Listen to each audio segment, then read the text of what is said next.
ಎಲ್ಲರಿಗೂ ಶರಣಾರ್ಥಿಗಳು. ದಿನಾಂಕ 27/4/2022 ನಾವು ಈ ಅಂತರ್ಜಾಲ ಅಂತಾರಾಷ್ಟ್ರೀಯ ಉಪನ್ಯಾಸ ಮಾಲಿಕೆಯನ್ನ ಪ್ರಾರಂಭ ಮಾಡಿದ್ದೆವು.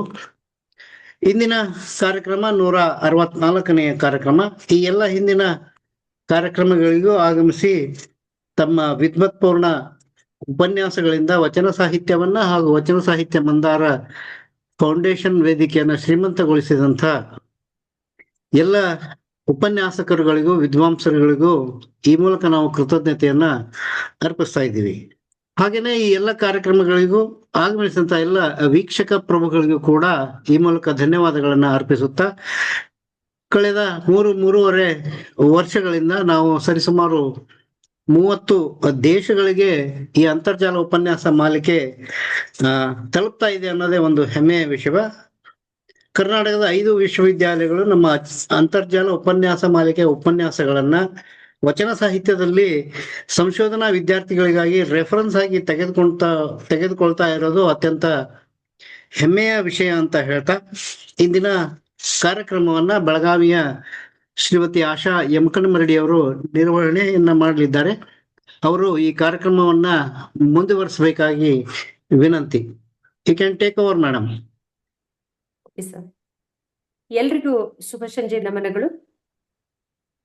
ಬಸವನ ನೆನೆದರೆ ಹಸನಾಯಿತನ ಬದುಕು, ಬಸಗೊಂಡಿತು ಭಕ್ತಿ ಬಸವನಡಿಗಳಲ್ಲಿ. ಅಣ್ಣ ಬಸವನನ್ನು ಮನೋಮಂದಿರದಲ್ಲಿ ಸ್ಮರಿಸುತ್ತಾ ಇವತ್ತಿನ ವಚನ ಸಾಹಿತ್ಯ ಮಂದಾರ ಫೌಂಡೇಶನ್ ಅವರ ಕಾರ್ಯಕ್ರಮ ಆದಂತಹ ಶ್ರೀ ಶಂಭು ಹಿರೇಮಠ ಅಧ್ಯಕ್ಷರು, ಪ್ರಥಮ ಇಂಟರ್ನ್ಯಾಷನಲ್ ಸ್ಕೂಲ್ ಬೆಂಗಳೂರು ಇವರ ಸಹಯೋಗದಲ್ಲಿ 164ನೇ ಅಂತಾರಾಷ್ಟ್ರೀಯ ಅಂತರ್ಜಾಲ ವಚನ ಸಾಹಿತ್ಯ ಉಪನ್ಯಾಸ ಕಾರ್ಯಕ್ರಮಕ್ಕೆ ಆಗಮಿಸಿದಂತಹ ಎಲ್ಲ ಪ್ರೇಕ್ಷಕ ಶರಣ ಬಂಧುಗಳಿಗೆ ಶರಣಾರ್ಥಿಗಳು. ಹಾಗೆ ಇವತ್ತಿನ ಕಾರ್ಯಕ್ರಮಕ್ಕೆ ಪ್ರಾರ್ಥನೆ ನೀಡಲು ನಮ್ಮೊಂದಿಗಿರುವಂತಹ ಕುಮಾರಿ ಶಾರದಾ ಬಡ್ಗೇರ್, ಬೋರ್ಗಿ, ಕಲಬುರಗಿ ಜಿಲ್ಲೆ, ಇವರಿಗೂ ಕೂಡ ಆತ್ಮೀಯವಾದಂತಹ ಸ್ವಾಗತ. ಹಾಗೆಯೇ ಇವತ್ತಿನ ನಮ್ಮ ಕಾರ್ಯಕ್ರಮಕ್ಕೆ ಉಪನ್ಯಾಸ ನೀಡಲು ಸಂಪನ್ಮೂಲ ವ್ಯಕ್ತಿಗಳಾಗಿ ನಮ್ಮೊಂದಿಗಿರುವಂತಹ ಶ್ರೀಯುತರಾದಂತಹ ಡಾಕ್ಟರ್ ಶ್ರೀಶೈಲ್ ಮಠಪತಿ, ಕನ್ನಡ ಪ್ರಾಧ್ಯಾಪಕರು, ಸರ್ಕಾರಿ ಪ್ರಥಮ ದರ್ಜೆ ಕಾಲೇಜ್ ಹುಕ್ಕೇರಿ, ಇವರಿಗೂ ಕೂಡ ಹೃತ್ಪೂರ್ವಕವಾದ ಸ್ವಾಗತವನ್ನ ಈ ಮೂಲಕ ಕೋರ್ತಾ ಇದ್ದೀನಿ. ಹಾಗೆ ಇವತ್ತಿನ ಕಾರ್ಯಕ್ರಮದಲ್ಲಿ ಶರಣು ಸಮರ್ಪಣೆಗಾಗಿ ನಮ್ಮೊಂದಿಗಿರುವಂತಹ ಡಾಕ್ಟರ್ ವಿಜಯಕುಮಾರ್ ಕಮ್ಮಾರ್ ಅವರು. ವಿಜಯಕುಮಾರ್ ಕಮ್ಮಾರ್ ಅವರು ಶರಣು ಸಮರ್ಪಣೆಗೆ ಇದ್ದಾರೆ ನಿಜ, ಆದ ಇಡೀ ಕಾರ್ಯಕ್ರಮಕ್ಕೆ ನಮ್ಮೆಲ್ಲರನ್ನು ಒಂದುಗೂಡಿಸಿ ಶರಣರ ಆಶಯಗಳನ್ನು, ಶರಣರ ಮಾರ್ಗದರ್ಶನದಲ್ಲಿ ನಮ್ಮೆಲ್ಲರನ್ನು ಕೊಂಡೊಯ್ತಿರುವಂತಹ ಡಾಕ್ಟರ್ ವಿಜಯಕುಮಾರ್ ಕಮ್ಮಾರ್ ಅವರಿಗೂ ಕೂಡ ಆತ್ಮೀಯವಾದಂತಹ ಗೌರವಪೂರ್ವಕವಾದಂತಹ ಸ್ವಾಗತವನ್ನು ಕೋರ್ತಾ ಇದ್ದೇನೆ. ಹಾಗೆ ಈ ಕಾರ್ಯಕ್ರಮಕ್ಕೆ ಸಂಚಾಲಕರಾಗಿ ನಮ್ಮೊಂದಿಗಿರುವಂತಹ doctor Sarvamangala Sakri Raichur, doctor Pushpavathi Shelvadi Math Haveri, doctor SV Shivaprakash Muscat Oman, ಇವರಿಗೂ ಕೂಡ ಆತ್ಮೀಯವಾದಂತಹ ಸ್ವಾಗತವನ್ನ ಕೋರ್ತಾ ಇದ್ದೇನೆ. ಜೊತೆಗೆ ಈ ಕಾರ್ಯಕ್ರಮವನ್ನು ಆನ್ಲೈನ್ ನಲ್ಲಿ ವೀಕ್ಷಿಸುತ್ತಿರುವ ಮತ್ತು ಆಲಿಸುತ್ತಿರುವ ತಮ್ಮೆಲ್ಲರಿಗೂ ಕೂಡ ಅನಂತ ಶರಣಾರ್ಥಿಗಳನ್ನ ಸಲ್ಲಿಸಿ ಇವತ್ತಿನ ಕಾರ್ಯಕ್ರಮಕ್ಕೆ ವಚನ ಪ್ರಾರ್ಥನೆಯನ್ನು ನೀಡಲು ನಮ್ಮೊಂದಿಗಿರುವಂತಹ ಕುಮಾರಿ ಶಾರದಾ ಬಡಗೇರ್ ಅವರಿಗೆ ವೇದಿಕೆ ಕರೆದು ವಚನ ಪ್ರಾರ್ಥನೆ ಮಾಡಲು ವಿನಂತಿಸಿಕೊಳ್ತಾ ಇದ್ದೀನಿ. ಕುಮಾರಿ ಶಾರದಾ ಬಡಗೇರ್ ಅವರು ವಚನ ಪ್ರಾರ್ಥನೆ ಸಲ್ಲಿಸಬೇಕಾಗಿ ವಿನಂತಿ. ಎಲ್ರಿಗೂ ನಮಸ್ಕಾರ. ನಿನ್ ಪರಿಚಯ ಹೇಳಮ್ಮ ಮೊದ್ಲು. ಎಲ್ರಿಗೂ ನಮಸ್ಕಾರ. ನಾನು ಶಾರದಾ ಬಸವರಾಜ್ ಬಡಿಗೇರ್ ಅಂತ. ಈಗ 3 ವರ್ಷದಿಂದ ಒಂದು ಸಬ್ಜೆಕ್ಟ್ ಹಿಂದೂಸ್ತಾನಿ ಆಗಿ ಓದಿದ್ದೇನೆ. ಈಗ ಈ ಕಾರ್ಯಕ್ರಮಕ್ಕೆ ಒಂದು ವಚನ ಗೀತೆಯನ್ನು ಪ್ರಾರ್ಥನೆಯಾಗಿ ಹಾಡುತ್ತೇನೆ.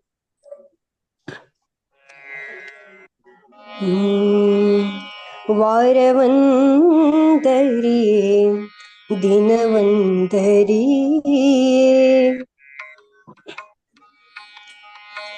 ವಾರವಂದರಿ ದಿನವಂದರಿ ವಾರವಂದರಿ ದಿನವಂದರಿ ಏನೊಂದರಿ ಅಯ್ಯ ಏನೊಂದರಿ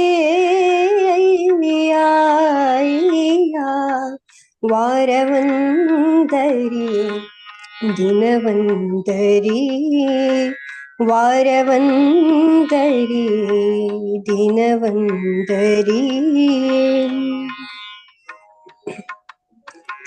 ಹಗಲುಂದರಿ ഇരുളുಂದರಿ ಹಗಲುಂದರಿ ഇരുളുಂದರಿ ಹಗಲುಂದರಿ ഇരുളുಂದರಿ ಏನುಂದರಿ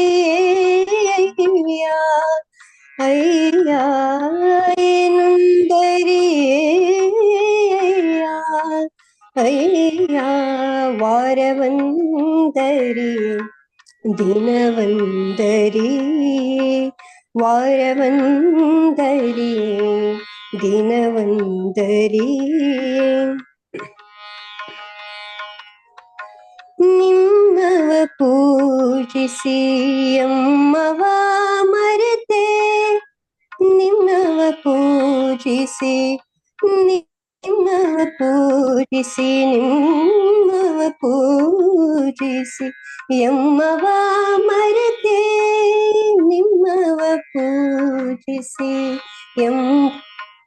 ಮರೆತೆ ಕೂಡಲ ಸಂಗಮ ದೇವಾ ದೇವಾ ಕೂಡಲ ಸಂಗಮ ದೇವಾ ನಿಮ್ಮವ ಪೂಜಿಸಿ ಎಮ್ಮವ ಮರೆತೆ ನಿಮ್ಮವ ಪೂಜಿಸಿ ಎಮ್ಮವ ಮರೆತೆ ಕೂಡಲ ಸಂಗಮ ದೇವಾ ದೇವಾ ಕೂಡಲ ಸಂಗಮ ದೇವಾ ದೇವಾ ಕೂಡಲ ಸಂಗಮ ದೇವಾ ದೇವಾ ಕೂಡಲ ಸಂಗಮ ದೇವಾ ದೇವಾ ವಾರವಂದರಿ ದಿನವಂದರಿ ವಾರವಂದರಿ ದಿನವಂದರಿ ಏನೊಂದರಿ ಅಯ್ಯ ಅಯ್ಯ ಏನೊಂದರಿ ಅಯ್ಯ ವಾರವಂದರಿ ವಾರವಂದರಿ ವಾರವಂದರಿ ದಿನವಂದರಿ ಧನ್ಯವಾದಗಳು. ಅತ್ಯದ್ಭುತವಾಗಿ ಶರಣರ ವಚನವನ್ನು ನುಡಿಸಿದಂತಹ ಶಾರದಾ ಬಡಗೇರ್, ಶರಣರ ನಾಡಿನ ಪ್ರತಿಭೆ. ನಿಜವಾಗ್ಲೂ ಬಹಳ ಸುಂದರವಾದಂತಹ ಧ್ವನಿ, ಭಕ್ತಿಪೂರ್ವಕವಾಗಿ ವಚನ ಪ್ರಾರ್ಥನೆಯನ್ನು ಸಲ್ಲಿಸಿದಂತಹ ಶಾರದಾ ಬಡಗೇರ್ ಅವರಿಗೆ ಧನ್ಯವಾದಗಳು. ಮತ್ತೆ ಮತ್ತೆ ತಾವು ಈ ವಚನ ಮಂದರ ವೇದಿಕೆಗೆ ಬಂದು ತಮ್ಮ ಸುಶ್ರಾವ್ಯ ಕಂಠದಲ್ಲಿ ಮತ್ತೆ ಮತ್ತೆ ವಚನಗಳನ್ನ ನಮಗೆಲ್ಲ ಕೇಳಿಸ್ತಾ ಇರ್ಲಿ ಅಂತ ತಮ್ಮಲ್ಲಿ ಕೇಳ್ಕೊಂಡು, ಮುಂದಿನದಾಗಿ ಇವತ್ತಿನ ಕಾರ್ಯಕ್ರಮಕ್ಕೆ ನಮ್ಮೊಂದಿಗೆ ಉಪನ್ಯಾಸಕರಾಗಿ ಆಗಮಿಸಿದಂತ ಡಾಕ್ಟರ್ ಶ್ರೀಶೈಲ್ ಮಠಪತಿ, ಕನ್ನಡ ಪ್ರಾಧ್ಯಾಪಕರು, ಸರ್ಕಾರಿ ಪ್ರಥಮ ದರ್ಜೆ ಕಾಲೇಜ್ ಹುಕ್ಕೇರಿ, ಇವರ ಒಂದು ಕಿರು ಪರಿಚಯವನ್ನ ನಾನಿಲ್ಲಿ ಮಾಡಿಕೊಡ್ತಾ ಇದ್ದೀನಿ. ಡಾಕ್ಟರ್ ಶ್ರೀಶೈಲ್ ಮಠಪತಿ PhD ಪದವೀಧರರು, ಮೂಲತಃ ಜೀರ್ನಾಳ್ ಗ್ರಾಮದ ಹುಕ್ಕೇರಿ ತಾಲೂಕಿನವರು. ಇವರದು ಒಂದು ವಿಶೇಷ ಅಂದ್ರೆ ಇವರ ಕಾವ್ಯನಾಮ ಸಿರಿಗಿರಿ ಅಂತ. ಈ ಸಿರಿಗಿರಿ ಅನ್ನೋ ಈ ಎರಡು ಪದ ಇದೆಲ್ಲ ಬಹುಶಃ ಅವರ ಎಲ್ಲ ಕೃತಿಗಳಲ್ಲಿಯೂ ಇದು ನಮಗೆ ಆ ಶೀರ್ಷಿಕೆಯಲ್ಲಿ ಕಂಡು ಬರುವಂತ ಒಂದು ಬಹಳ ಸುಂದರವಾದಂತಹ ಪದ ಜೋಡಣೆಯಾಗಿದೆ, ಸಿರಿ ಮತ್ತು ಗಿರಿ. ಡಾಕ್ಟರ್ ಶ್ರೀಶೈಲ್ ಮಠಪತಿಯವರ ಬಗ್ಗೆ ಹೇಳ್ಬೇಕಂತಂದ್ರೆ ಅವರೊಬ್ಬ ಸಾಹಿತಿಯಾಗಿ, ಸಮಾಜ ಸೇವಕರಾಗಿ ಹಾಗೂ ಕನ್ನಡ ಭಾಷಾಭಿಮಾನಿಗಳಾಗಿ ಅನೇಕ ಕನ್ನಡ ಸಾಹಿತ್ಯ ಕಾರ್ಯಕ್ರಮಗಳಲ್ಲಿ ಭಾಗವಹಿಸುವುದು, ಪರಿಷತ್ತಿನ ಸದಸ್ಯತ್ವವನ್ನು ಸ್ವೀಕರಿಸುವುದು, ಹಾಗೆ ಅನೇಕ ಮಕ್ಕಳಿಗೆ ವಿಶೇಷವಾಗಿ ಕನ್ನಡ ಬೋಧನೆಯನ್ನು ಮಾಡ್ತಾ ಇರುವುದು, ಇದೆಲ್ಲ ಹಿರಿಮೆ ಕೂಡ ಅವ್ರದ್ದಾಗಿದೆ. ಇವರು ತಮ್ಮ PhD ಪ್ರಬಂಧವನ್ನು ಯಾವ ವಿಷಯದಲ್ಲಿ ಮಂಡಿಸಿದ್ದಾರೆ ಅಂದ್ರೆ ನಿಡಕುರುಗಿ ಜೀವುಬಾಯಿಯ ಸಮಗ್ರ ಸಾಹಿತ್ಯ ಅಧ್ಯಯನ ಎಂಬ ವಿಷಯದ ಮೇಲೆ ಇವರು PhD ಪ್ರಬಂಧವನ್ನು ಸಲ್ಲಿಸಿ ಪದವಿಯನ್ನು ಪಡೆದದ್ದು ಕೂಡ ಇಲ್ಲಿ ವಿಶೇಷವನ್ನ ನಾವಿಲ್ಲಿ ಗಮನ ತಗೋತೀವಿ. ಹಾಗೆ ಇವರ ಈ ಸಾಹಿತ್ಯ ಸೇವೆಯಲ್ಲಿ ಮೂಡಿ ಬಂದಂತಹ ಕನ್ನಡ ಸಾರಸ್ವತ ಲೋಕಕ್ಕೆ ಇವರು ಸಲ್ಲಿಸಿದಂತಹ ಕೃತಿಗಳ ಸಂಖ್ಯೆ 11: ಸಿರಿದೀಪಗಳು, ಹಿರಣ್ಯಕೇಶಿ ಕಾವ್ಯಧಾರೆ, ಪ್ರಳಯ ಕವಿತೆ, ಸಾಹಿತ್ಯ ಸಂಪದ, ಸಿರಿಚೇತನ, ಸಿರಿಗಂಗೋತ್ರಿ, ಅಮೂಲ್ಯ ಐಸಿರಿ, ಸಂಪದ, ನಾದ ನಿನಾದ, ಸ್ನೇಹಜೀವಿ. ಇಂಥ ಅದ್ಭುತ ಕೃತಿಗಳನ್ನು ಇವರು ನಮ್ಮ ಕನ್ನಡ ಸಾರಸ್ವತಕ್ಕೆ ಲೋಕಕ್ಕೆ ನೀಡಿರುವುದು ಬಹಳ ಸಂತೋಷದ ವಿಷಯ. ಮತ್ತು ಈ ಎಲ್ಲ ಕೃತಿಗಳು ಓದುಗರ ಮನವನ್ನು ಮುಟ್ಟಿವೆ ಅಂತ ನಾವೆಲ್ಲ ಅನ್ಕೊಂಡಿದೀವಿ. ಯಾಕಂದ್ರೆ ಈ ಕೃತಿಗಳ ಶೀರ್ಷಿಕೆಗಳನ್ನ ನೋಡಿದಾಗ ಬಹಳ ವಿಶೇಷ ಅಂತ ಅವರು, ಯಾಕಂದ್ರೆ ಸಿರಿಗಿರಿ ಅಂತ ಅವರ ಕಾವ್ಯನಾಮ, ಸಿರಿ ದೀಪಗಳು ಅನ್ನೋದು ಇಲ್ಲಿ ಸಿರಿ ಬಂದಿದೆ, ಸಿರಿ ಚೇತನ ಬಂದಿದೆ, ಸಿರಿ ಗಂಗೋತ್ರಿ ಬಂದಿದೆ, ಐಸಿರಿ ಬಂದಿದೆ. ಎಂಥ ಒಂದು ವಿಶಾಲ ಅರ್ಥದಲ್ಲಿ ಈ ಎಲ್ಲ ಪದಗಳನ್ನ ಬಳಸಿ ಅವರು ತಮ್ಮ ಕೃತಿಗಳ ಶೀರ್ಷಿಕೆಗಳನ್ನ ಆಯ್ದುಕೊಂಡಿದ್ದು ನಿಜವಾಗ್ಲೂ ನನಗ ಈ ಶೀರ್ಷಿಕೆಗಳು ನೋಡಿದಾಗ ಬಹಳ ವಿಶೇಷ ಅನ್ನಿಸ್ತು. ಇಂಥ ಪ್ರತಿಭಾನ್ವಿತರಾದ ಇವರು ತಮ್ಮ ಕವಿತೆಗಳನ್ನ ಆಕಾಶವಾಣಿ ಧಾರವಾಡ ಕೇಂದ್ರದಲ್ಲಿ 3 ಬಾರಿ, ಒಂದು ಬಾರಿ ಓದೋದೇ ಕೆಲವು ಸಲ ವಿಶೇಷ ಅನ್ಕೊಂಡಿರ್ತೀವಿ, ಅವರು 3 ಬಾರಿ ತಮ್ಮ ಕವಿತೆಗಳನ್ನ ಧಾರವಾಡ ಆಕಾಶವಾಣಿ ಕೇಂದ್ರದಲ್ಲಿ ವಾಚನ ಮಾಡಿ ಪ್ರಶಸ್ತಿಯನ್ನ ಗಳಿಸಿದ್ದಾರೆ. ಹಾಗೆ ಶರಣಜೀವಿಗಳಾದ ಇವರ ಸಾಹಿತ್ಯ ಸೇವೆಗೆ, ಇವರ ಸಮಾಜ ಸೇವೆಗೆ ಅನೇಕ ಪ್ರಶಸ್ತಿಗಳು ಇವರಿಗೆ ಸಂದಿವೆ. ಅದರಲ್ಲಿ ಕೆಲವನ್ನ ಮಾತ್ರ ನಾನು ಇಲ್ಲಿ ಉಲ್ಲೇಖ ಮಾಡ್ತಾ ಇದ್ದೀನಿ. ಮುಖ್ಯವಾಗಿ ಇವರ ಪದವಿ ಸಮಯದಲ್ಲಿ ಕರ್ನಾಟಕ ವಿಶ್ವವಿದ್ಯಾಲಯದಿಂದ ಚಿನ್ನದ ಒಂದು ಪದಕವನ್ನು ಪಡೆದು ಪದವಿ ಪಡೆದು ಬಹಳ ವಿಶೇಷ. ಯಾಕಂದ್ರೆ ಪ್ರತಿಭಾನ್ವಿತ ವಿದ್ಯಾರ್ಥಿಗಳಿಗೆ ಮಾತ್ರ ಸಲ್ಲಿಸುವಂತಹ ಚಿನ್ನದ ಪದಕಗಳನ್ನ ಇವರು ಪಡೆದಿದ್ದು ಬಹಳ ವಿಶೇಷ ಅನ್ಸುತ್ತೆ. ಹಾಗೆ ಇವರಿಗೆ ಚಿತ್ರದುರ್ಗದಿಂದ ಶಿಕ್ಷಣ ಪ್ರೇಮಿ ಎನ್ನುವ ಒಂದು ಪ್ರಶಸ್ತಿ ದೊರಕಿದೆ. ತೇಜರತ್ನ, ಸಮಾಜ ಸೇವಾ ರತ್ನ, ವಿಶೇಷವಾಗಿ ಹುಕ್ಕೇರಿ ಮಠದಿಂದ ಶ್ರೇಷ್ಠ ಕವಿ ಅನ್ನೋ ಒಂದು, ಈ ಎಲ್ಲ ಪ್ರಶಸ್ತಿಗಳು ಅವರಿಗೆ ದೊರಕಿದ್ದು ಅವರ ಶ್ರೇಷ್ಠತೆಯ ಕುರುಹುಗಳಾಗಿ ನಮಗೆ ಇಲ್ಲಿ ಗೊತ್ತಾಗತ್ತೆ. ಹಾಗೆ ಇವರ ಸಂಘಟನೆಯ ವ್ಯಾಪ್ತಿಯನ್ನು ನೋಡಿದಾಗ ಇವರು ಅನೇಕ ಸಂಘಟನೆಗಳ ಪದಾಧಿಕಾರಿಗಳಿದೆ. ವಿಶೇಷವಾಗಿ ಶರಣ ಸಾಹಿತ್ಯ ಪರಿಷತ್ ಹುಕ್ಕೇರಿಯ ಅಧ್ಯಕ್ಷರಾಗಿದ್ದಾರೆ, ಸಿರಿಗನ್ನಡ ಸಾಹಿತ್ಯ ವೇದಿಕೆಯ ಹುಕ್ಕೇರಿ ಇದರ ಅಧ್ಯಕ್ಷರಾಗಿದ್ದಾರೆ, ಕನ್ನಡ ಸಾಹಿತ್ಯ ಪರಿಷತ್ತಿನ ಸಲಹಾ ಸಮಿತಿ ಸದಸ್ಯರು ಹಾಗೂ ಸ್ಥಳೀಯ ಅನೇಕ ಸಂಘ ಸಂಸ್ಥೆಗಳ ಪದಾಧಿಕಾರಿಗಳಾಗಿ, ಸಲಹಾ ಸಮಿತಿಯ ಸದಸ್ಯರಾಗಿ, ಸಾಮಾನ್ಯ ಸದಸ್ಯರಾಗಿ ಹಾಗೂ ತಮ್ಮ ವೈಯಕ್ತಿಕ ಅನೇಕ ಸಂಘಟನೆಗಳಲ್ಲಿ ಸಕ್ರಿಯವಾಗಿ ತೊಡೆದುಕೊಂಡಂತಹ ಇವರ ಸಂಘಟನೆಯ ಒಂದು ವಿಶೇಷವಾಗಿದೆ ಅಂತ ಇಲ್ಲಿ ಹೇಳ್ಬೋದು. ಇನ್ನು ಇವ್ರ ಬಗ್ಗೆ ನಾವು ಹೇಳುವುದೇನು, ನಾವು ಎಷ್ಟು ಹೇಳಿದ್ರು ಕೂಡ ಇಲ್ಲಿ ಅದು ಕಡಿಮೆನೆ ಅನ್ಸುತ್ತೆ. ಯಾಕಂದ್ರೆ ಅವರ ವ್ಯಕ್ತಿತ್ವ ಮತ್ತು ಅವರ ಅಧ್ಯಯನ ಈಗ ಅವರ ಉಪನ್ಯಾಸದಿಂದ ನಮ್ಗೆ ಇಲ್ಲಿ ತಿಳಿದು ಬರುತ್ತೆ. ಅಂತ ಪ್ರತಿಭಾನ್ವಿತವಾದಂತಹ ಶ್ರೀಯುತ ಡಾಕ್ಟರ್ ಶ್ರೀಶೈಲ್ ಮಠಪತಿ ಇವರು ಕನ್ನಡ ಪ್ರಾಧ್ಯಾಪಕರು. ಅವರು ಈಗ ಅಲ್ಲಮ ಪ್ರಭುಗಳ ಬೆಡಗಿನ ವಚನ ಕುರಿತು ನಮಗೆ ಉಪನ್ಯಾಸವನ್ನು ನೀಡುತ್ತಿದ್ದಾರೆ. ಸರ್, ತಾವು ತಮ್ಮ ವಿದ್ವತ್ಪೂರ್ಣವಾದ ಉಪನ್ಯಾಸವನ್ನು ನಮ್ಮೆಲ್ಲರಿಗೆ ಉಣಬಡಿಸಬೇಕಾಗಿ ವಿನಂತಿ. ಈಗ ವೇದಿಕೆಗೆ ಶ್ರೀಶೈಲ್ ಮಠಪತಿ, ಕನ್ನಡ ಪ್ರಾಧ್ಯಾಪಕರು, ಸರ್ಕಾರಿ ಪ್ರಥಮ ದರ್ಜೆ ಕಾಲೇಜು ಹುಕ್ಕೇರಿ. ದಯವಿಟ್ಟು ಸರ್ ತಮ್ಮ ಉಪನ್ಯಾಸ ನೀಡಬೇಕಾಗಿ ವಿನಂತಿ. ಎಲ್ಲರಿಗೂ ನಮಸ್ಕಾರ. ಇವತ್ತು ವಿಶೇಷವಾಗಿರ್ತಕ್ಕಂಥ ಮಾಲಿಕೆಯಲ್ಲಿ ಅಲ್ಲಮ ಪ್ರಭುಗಳ ಬೆಳಗಿನ ವಚನಗಳ ಕುರಿತಾಗಿರ್ತಕ್ಕಂಥ ಒಂದು ಉಪನ್ಯಾಸ. ಬಹಳ ಕಡಿಮೆ ಅವಧಿಯಲ್ಲಿ ಇದನ್ನು ನಾನು ತಯಾರು ಮಾಡಿಕೊಂಡಿದ್ದೇನೆ. ಹಾಗಾಗಿ ಒಂದು ನನ್ನ ಅರಿವಿನ ವ್ಯಾಪ್ತಿಯಲ್ಲಿರುವಂತಹ ಕೆಲವು ಸಂಗತಿಗಳನ್ನ ನಿಮ್ ಜೊತೆ ಹಂಚಿಕೊಳ್ಳೋದಕ್ಕೆ ಬಯಸ್ತಾ ಇದ್ದೇನೆ. ಶಿವಮೊಗ್ಗ ಬಹಳ ಅಪರೂಪದ ಒಂದು ನೆಲ. ಇಬ್ಬರು ಮಹಾತ್ಮರನ್ನ ನೀಡಿರ್ತಕ್ಕಂಥ ಒಂದು ನೆಲ. ಒಂದು ಕಡೆಗೆ ಉಡುತಡಿಯ ಅಕ್ಕ ಮಹಾದೇವಿ, ಇನ್ನೊಂದು ಕಡೆಗೆ ಬಳ್ಳಿಗಾವಿಯ ವಿಶಿಷ್ಟವಾದ ಪ್ರತಿಭೆ ಅಲ್ಲಮ ಪ್ರಭು. ಅಲ್ಲಮ ಇಡೀ ನಮ್ಮ ಆಧ್ಯಾತ್ಮಿಕ ಲೋಕದಲ್ಲಿ ಅಥವಾ ವಚನ ಸಾಹಿತ್ಯದ ಒಂದು ಪರಂಪರೆಯನ್ನ ಅವಲೋಕನ ಮಾಡಿದಾಗ ಬಹಳ ವಿಶಿಷ್ಟವಾದ ಒಂದು ವ್ಯಕ್ತಿತ್ವವನ್ನು ಹೊಂದಿರತಕ್ಕಂಥ ಮಹಾನ್ ವ್ಯಕ್ತಿತ್ವ, ಮಹಾನ್ ಶಕ್ತಿ. ನಿರಹಂಕಾರ ಮತ್ತು ಸುಜ್ಞಾನ ದಂಪತಿಗಳ ಉದರದಲ್ಲಿ ಜನಿಸಿರ್ತಕ್ಕಂಥ ಪ್ರಭುದೇವರು, ಅವರನ್ನ ನಾವು ಮಾಯಾ ಕೋಲಾಹಲ ಅಂತ ಕರೀತೇವೆ. ಅನಿಮಿಷ ದೇವರು ಅವರ ಗುರುಗಳು. ಅವರ ಬಾಲ್ಯದ ಬದುಕೆ ಬಹಳ ವಿಶೇಷಮಯವಾಗಿರುವಂಥದ್ದು.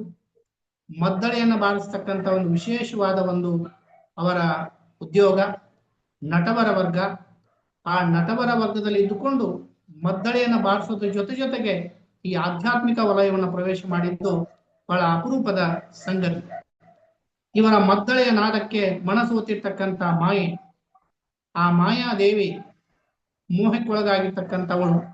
ಅಂತ ಮಾಯಾದೇವಿಯನ್ನೇ ಒಂದಿಷ್ಟು ಆಟವನ್ನು ಆಡಿಸಿ ಅವಳನ್ನ ಗೆದ್ದು ಮಾಯಾ ಕೋಲಾಹಲನಾಗಿ ಆತ ಒಬ್ಬ ವಿರಾಗಿಯಾಗಿ ನಿಂತದ್ದು ಅದು ಬಹುಶಃ ಕನ್ನಡ ಸಾಹಿತ್ಯದಲ್ಲಿ ಬಹಳ ಅಪರೂಪದ ಒಂದು ಸಂಗತಿ.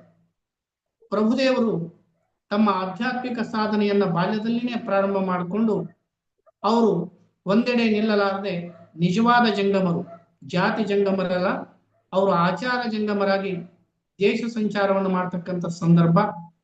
ಆ ವೇಳೆಯಲ್ಲಿ ಸಿದ್ದರಾಮ, ಗೋರಕ್ಷಕ, ಮುಕ್ತಾಯಕ್ಕ, ಬೊಗ್ಗಯ್ಯ ಇವರೆಲ್ಲರಿಗೆ ತನ್ನನ್ನ ತಾನು ಅರಿಯುವಂತ ಕ್ರಮ, ಆ ಪರಮಾತ್ಮನನ್ನ ಕಾಣುವಂತ ದಾರಿಯನ್ನ ಬಹಳ ಸೂಕ್ಷ್ಮವಾಗಿ ತಿಳಿಯಪಡಿಸುವ ಮೂಲಕ ತನ್ನ ಪ್ರಯಾಣವನ್ನು ಮುಂದುವರ್ಸ್ಕೊಂಡು ಹೋಗ್ತಾ ಹೋಗ್ತಾ ಕಲ್ಯಾಣದ ಕಡೆಗೆ ಬರ್ತಾರೆ.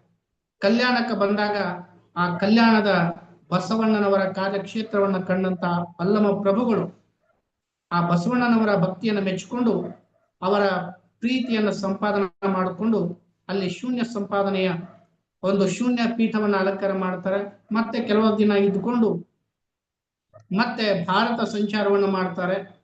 ಪೂರ್ವಕ್ಕೆ ಸಂಚಾರ ಮಾಡ್ತಾ ರಾಮೇಶ್ವರ, ಪಶ್ಚಿಮಕ್ಕೆ ಮತ್ತೆ ಸಮುದ್ರದ ತೀರದ ಮಹಾಬಲೇಶ್ವರ, ಸೌರಾಷ್ಟ್ರ, ಕೇದಾರ, ಹಿಮಾಲಯ ಪರ್ವತ, ಹೀಗೆ 1,025 ಲಕ್ಷ ಪರ್ವತಗಳಲ್ಲಿ ಅವರು ಸಂಚಾರ ಮಾಡಿದ್ರು, ಅಲ್ಲಿ ಅನುಷ್ಠಾನ ಮಾಡಿದ್ರು ಅಂತಕ್ಕಂಥ ಒಂದು ಉಲ್ಲೇಖವನ್ನ ನಾವು ಈ ಶೂನ್ಯ ಸಂಪಾದನೆಯಲ್ಲಿ ನೋಡೋದಕ್ಕೆ ಸಾಧ್ಯತೆ ಇದೆ. ಇವರ ವಚನಗಳು ಬಹಳ ವಿಶಿಷ್ಟವಾದ ವಚನಗಳು. ಇಡೀ ವಚನ ಸಾಹಿತ್ಯವನ್ನು ನಾವು ಅವಲೋಕನ ಮಾಡಿದಾಗ ಈ ಬೆಡಗಿನ ವಚನಗಳು ಅನ್ನುವಂಥ ಒಂದು ವಿಶಿಷ್ಟವಾದ ಒಂದು ರಚನೆಗಳನ್ನ ನೋಡೋದಾದ್ರೆ ಬಹುಶಃ ಅಲ್ಲಮ ಪ್ರಭುಗಳನ್ನ ಬಿಟ್ಟರೆ ಇಷ್ಟೊಂದು ಮಟ್ಟದಲ್ಲಿ ಬೆಡಗಿನ ವಚನಗಳನ್ನು ಬರೆದಿರ್ತಂತ ವಚನಕಾರ ನಮಗೆ ಸಿಗೋದು ಕಡಿಮೆನೆ. ಹಾಗಾಗಿ ಇಡೀ ವಚನಗಳಲ್ಲಿಯೇ ಬಹಳ ಅಪರೂಪದ ಬೆಡಗಿನ ವಚನಗಳನ್ನ ನೋಡೋದಾದ್ರೆ ಅವರ ಒಟ್ಟು 250 ವಚನಗಳು ನಮಗೆ ಇಲ್ಲಿವರೆಗೆ ಆ ಬೆಡಗಿನ ವಚನಗಳು ಅಂತ ಹೇಳಿ ವಿದ್ವಾಂಸರು ಗುರುತಿಸಿದ್ದಾರೆ. ಅಂಥ ವಚನಗಳು ಬೆಡಗು ಅನ್ನುವಂಥದ್ದು ಬಹಳ ಅಪರೂಪದ ಶಬ್ದ. ಬೆಡಗು ಅಂದ್ರೆ ಒಂದು ಒಗಟು ಅಂತ ಕರೀತಾರೆ, ಒಳಾರ್ಥ ಅಂತ ಕರೀತಾರೆ.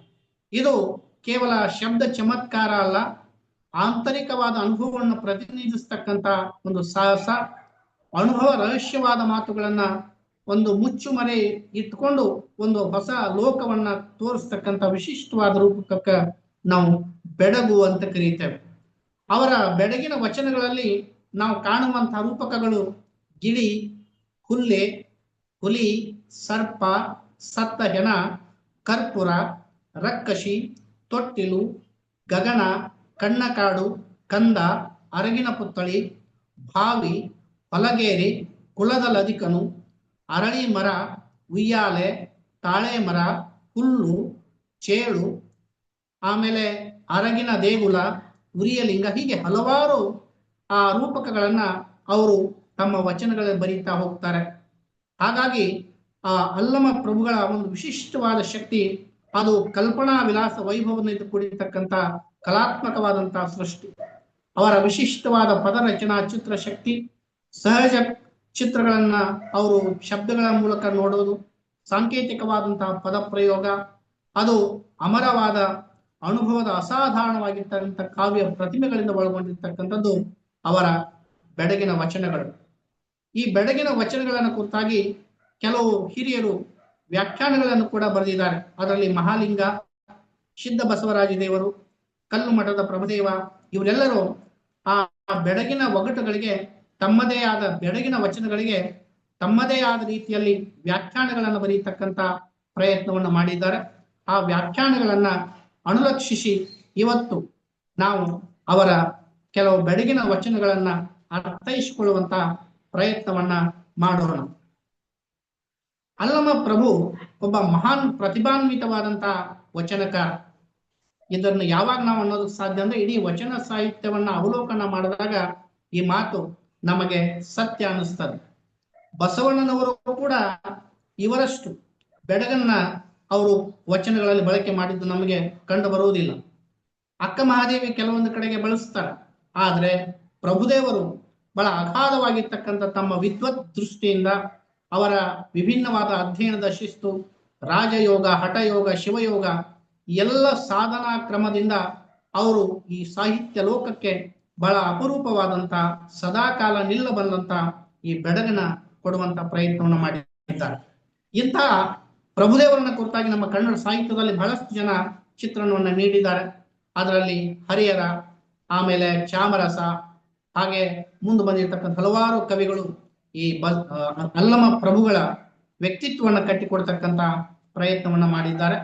ಆ ಎಲ್ಲ ಅವರ ವೈಯಕ್ತಿಕವಾದಂತಹ ಮಾಹಿತಿಗಳನ್ನ ಮೊಟಕುಗೊಳಿಸಿ ನೇರವಾಗಿ ನಾವು ಅವರ ವಚನಗಳನ್ನ ಅವಲೋಕಿಸ್ತಕ್ಕಂತ ಪ್ರಯತ್ನಕ್ಕೆ ಮುಂದಾಗುವ ಮಾಯೆಯ ಪ್ರಭಾವವನ್ನು ಕುರಿತಾಗಿ ಹಾಗೂ ಅದರಿಂದ ಮನುಷ್ಯ ಜೀವನದಲ್ಲಿ ಎಂಥ ಒಂದು ವಿಷಮತೆಯನ್ನು ಅನುಭವಿಸ್ತಾನೆ, ಆಮೇಲೆ ಆ ಮಾಯೆಯ ಕೈಗೆ ಸಿಕ್ಕಂತ ಮನುಷ್ಯನ ಪರಿಸ್ಥಿತಿ ಯಾವ ಮಟ್ಟಕ್ಕೆ ಇರ್ತದೆ ಅನ್ನೋದ್ರ ಬಗ್ಗೆ ಬಹಳ ವಿಶಿಷ್ಟವಾದಂತಹ ಒಂದು ಬೆಡಗಿನ ವಚನವನ್ನ ಅವರು ಈ ರೀತಿಯಾಗಿ ಕೊಡ್ತಾರೆ. ರಕ್ಕಸಿಗಿಬ್ಬರು ಮಕ್ಕಳು, ತೊಟ್ಟಿಲ ಮೇಲೆ 5, ರಕ್ಕಸಿ ಬಾಣತಿಯಾದರೆ ಮಕ್ಕಳಿಗಿನ್ನೆಂತೋ, ತೊಟ್ಟಿಲ ತೂಗುವೆ ಜೋಗುಳ ವಾಡುವೆ, ರಕ್ಕಸಿ ಬಾಣತಿಯ ತೊಟ್ಟಿಲು ನುಂಗಿತ್ತು, ಇದೇನು ಹೇಳ ಗುಹೇಶ್ವರ ಅನ್ನುವಂತ ಒಂದು ವಚನ. ಇದು ಮೇಲ್ನೋಟಕ್ಕೆ ನಮಗೆ ಇದೆಂಗ ಸಾಧ್ಯ ಅಂತ ಅನಿಸ್ತದೆ. ಈ ತೊಟ್ಟಿಲು ಈ ಬಾಣಂತಿಯನ್ನ ನುಂಗೋದು ಹೇಗೆ? ಇದು ಮೇಲ್ನೋಟಕ್ಕೆ ಇದು ಅಸಾಧ್ಯವಾದ ಮಾತು. ಆದರೆ ಈ ಬಳಸ್ತಕ್ಕಂತ ರೂಪಗಳನ್ನು ನಾವು ನೋಡ್ತಾ ನೋಡ್ತಾ ಹೋದ್ರೆ ಬಹಳ ವಿಶಿಷ್ಟವಾದ ಅರ್ಥವನ್ನು ನಾವು ಪಡ್ಕೊಳ್ಳೋದಕ್ಕೆ ಸಾಧ್ಯತೆ ಇದೆ. ಇಲ್ಲಿ ರಕ್ಕಸಿಯನ್ನ ಅವ್ರು ಹೇಳೋದು ಯಾವಕ್ಕಂದ್ರೆ ಅವಿದ್ಯೆ ಅನ್ನೋದು ಮಾಯೆ. ಅವಿದ್ಯೆ ಅನ್ನುವಂತಹ ಮಾಯೆಯನ್ನ ಅವರು ರಕ್ಕಸಿಗೆ ಹೋಲಿಸ್ತಾರೆ. ಅವಿದ್ಯೆ ಅಂದ್ರೆ ಜ್ಞಾನರಹಿತವಾಗಿರ್ತಕ್ಕಂಥ ಹೆಣ್ಮಗಳು ಅಂತ ಅರ್ಥ. ಜ್ಞಾನರಹಿತವಾಗಿರ್ತಕ್ಕಂಥ ಮಾಯೆ ಅದು ರಕ್ಕಸಿ. ಅಂದ್ರೆ ಆ ಅಕ್ಷರವಿಲ್ಲದವರು ರಾಕ್ಷಸ ಸಮಾನ ಅಂತ, ಜ್ಞಾನ ಇಲ್ಲದವರು ಪಶು ಸಮಾನ ಅನ್ನುವಂತ ಒಂದು ಮಾತು ಇದೆಯಲ್ಲ, ಆ ತರ ಅವಿದ್ಯೆಯಾಗಿರ್ತಕ್ಕಂಥ ಮಾಯೆಯನ್ನ ರಕ್ಕಸಿಯಾಗಿ ಹೇಳ್ತಾರೆ. ಹಾಗೆ ಅವಳ ಸಂಕಲ್ಪದಿಂದ ಹುಟ್ಟಿರ್ತಕ್ಕಂಥ ಮಕ್ಕಳು ಇಬ್ರು, ಒಂದು ಜೀವ ಇನ್ನೊಂದು ಪ್ರಾಣ ಅನ್ನೋದು. ರಕ್ಕಸಿ ಯಾರು? ಅವಿದ್ಯಾ ಮಾಯೆ. ಅವರ ಮಕ್ಕಳು ಜೀವ ಮತ್ತು ಪ್ರಾಣ ಅನ್ನುವಂತ ಇಬ್ರು ಮಕ್ಕಳು. ಹಾಗಾದ್ರೆ ತೊಟ್ಟಿಲು ಯಾವುದು? ದೇಹವೇ ತೊಟ್ಟಿಲು. ಆಮೇಲೆ ತನುವಿನ ಪಂಚಮಹಾಭೂತಗಳು ಕೂಡ ಅವಳಿಂದಲೇ ಹುಟ್ಟಿದವಳು. ಹೀಗಾಗಿ ಅವಳ ಮಕ್ಕಳೇ ಆಗಿರುತ್ತವೆ.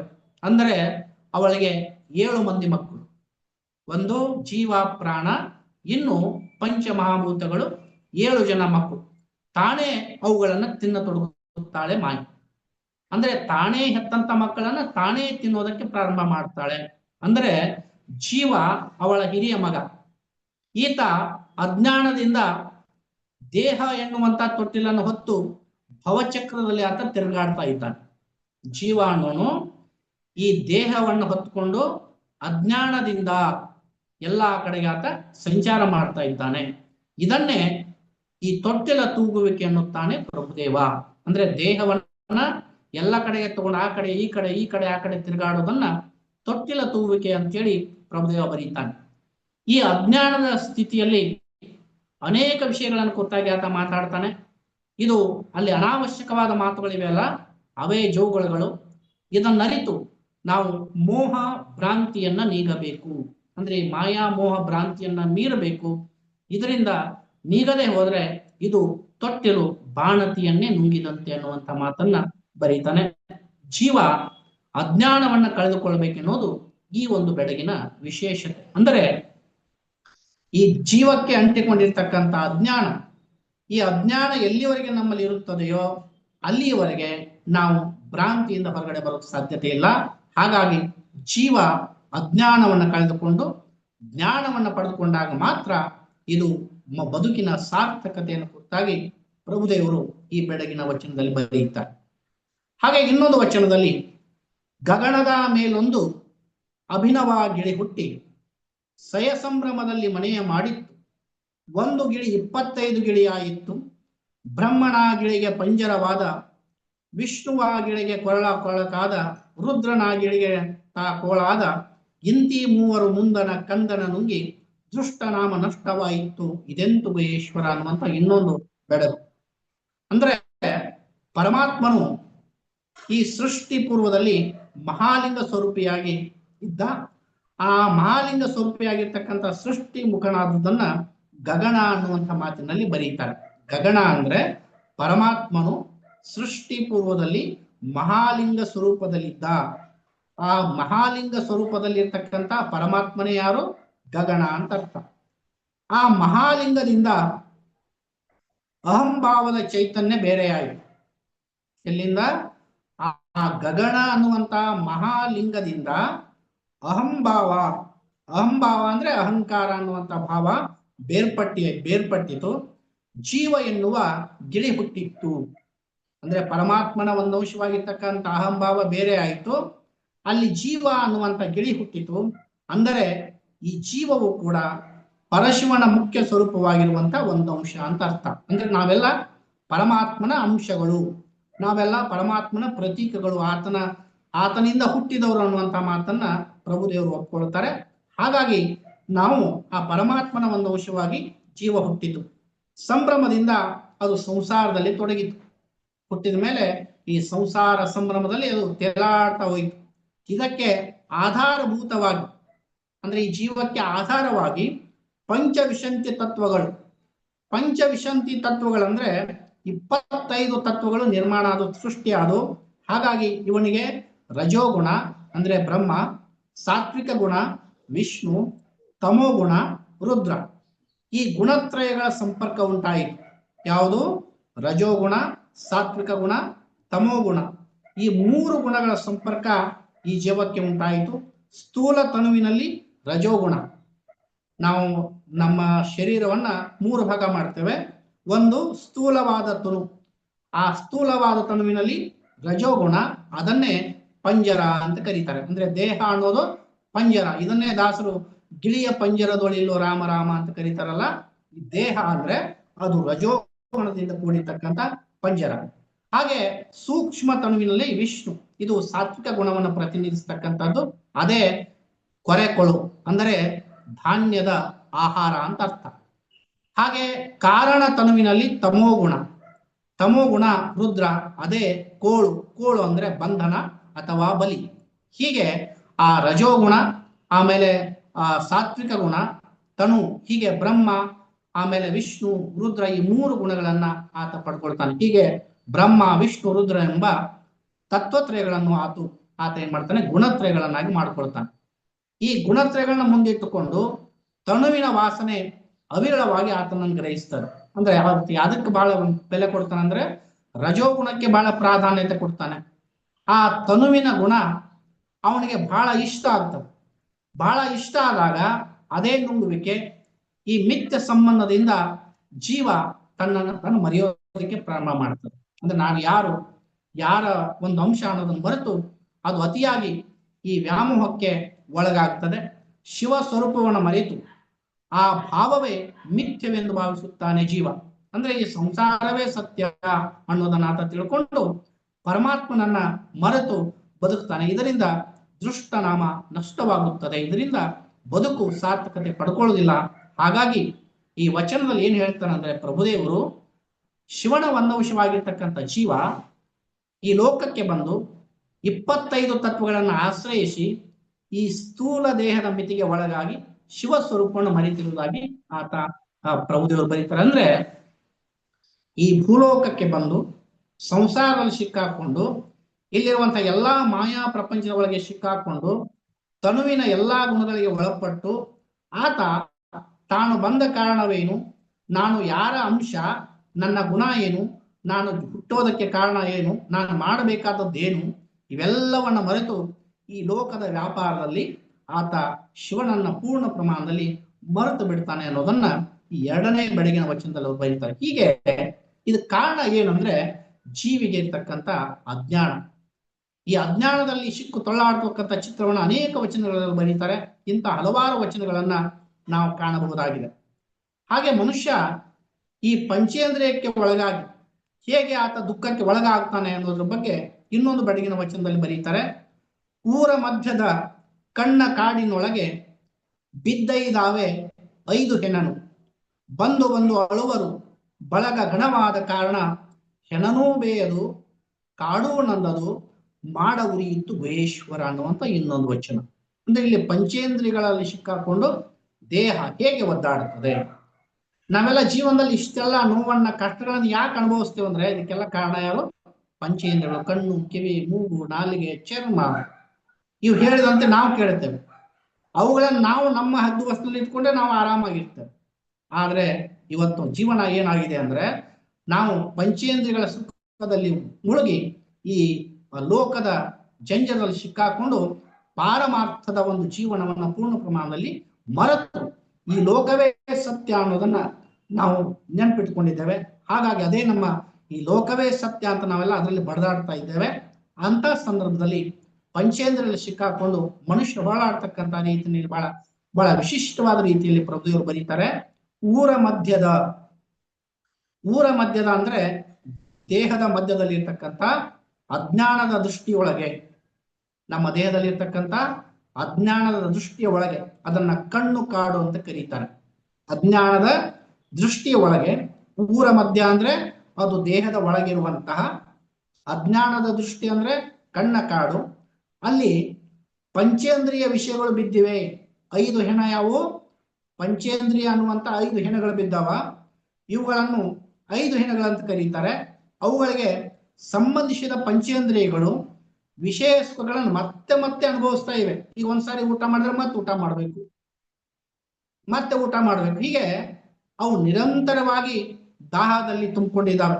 ಹೀಗೆ ವಿಪರೀತವಾದಂತಹ ವಿಷಯ ಸುಖದಲ್ಲಿ ಅನುಭವಿಸ್ತಾ ಈ ಸಂಸಾರ ದುಃಖಕ್ಕೆ ಗುರಿಯಾಗುತ್ತಾ ಇದೆ.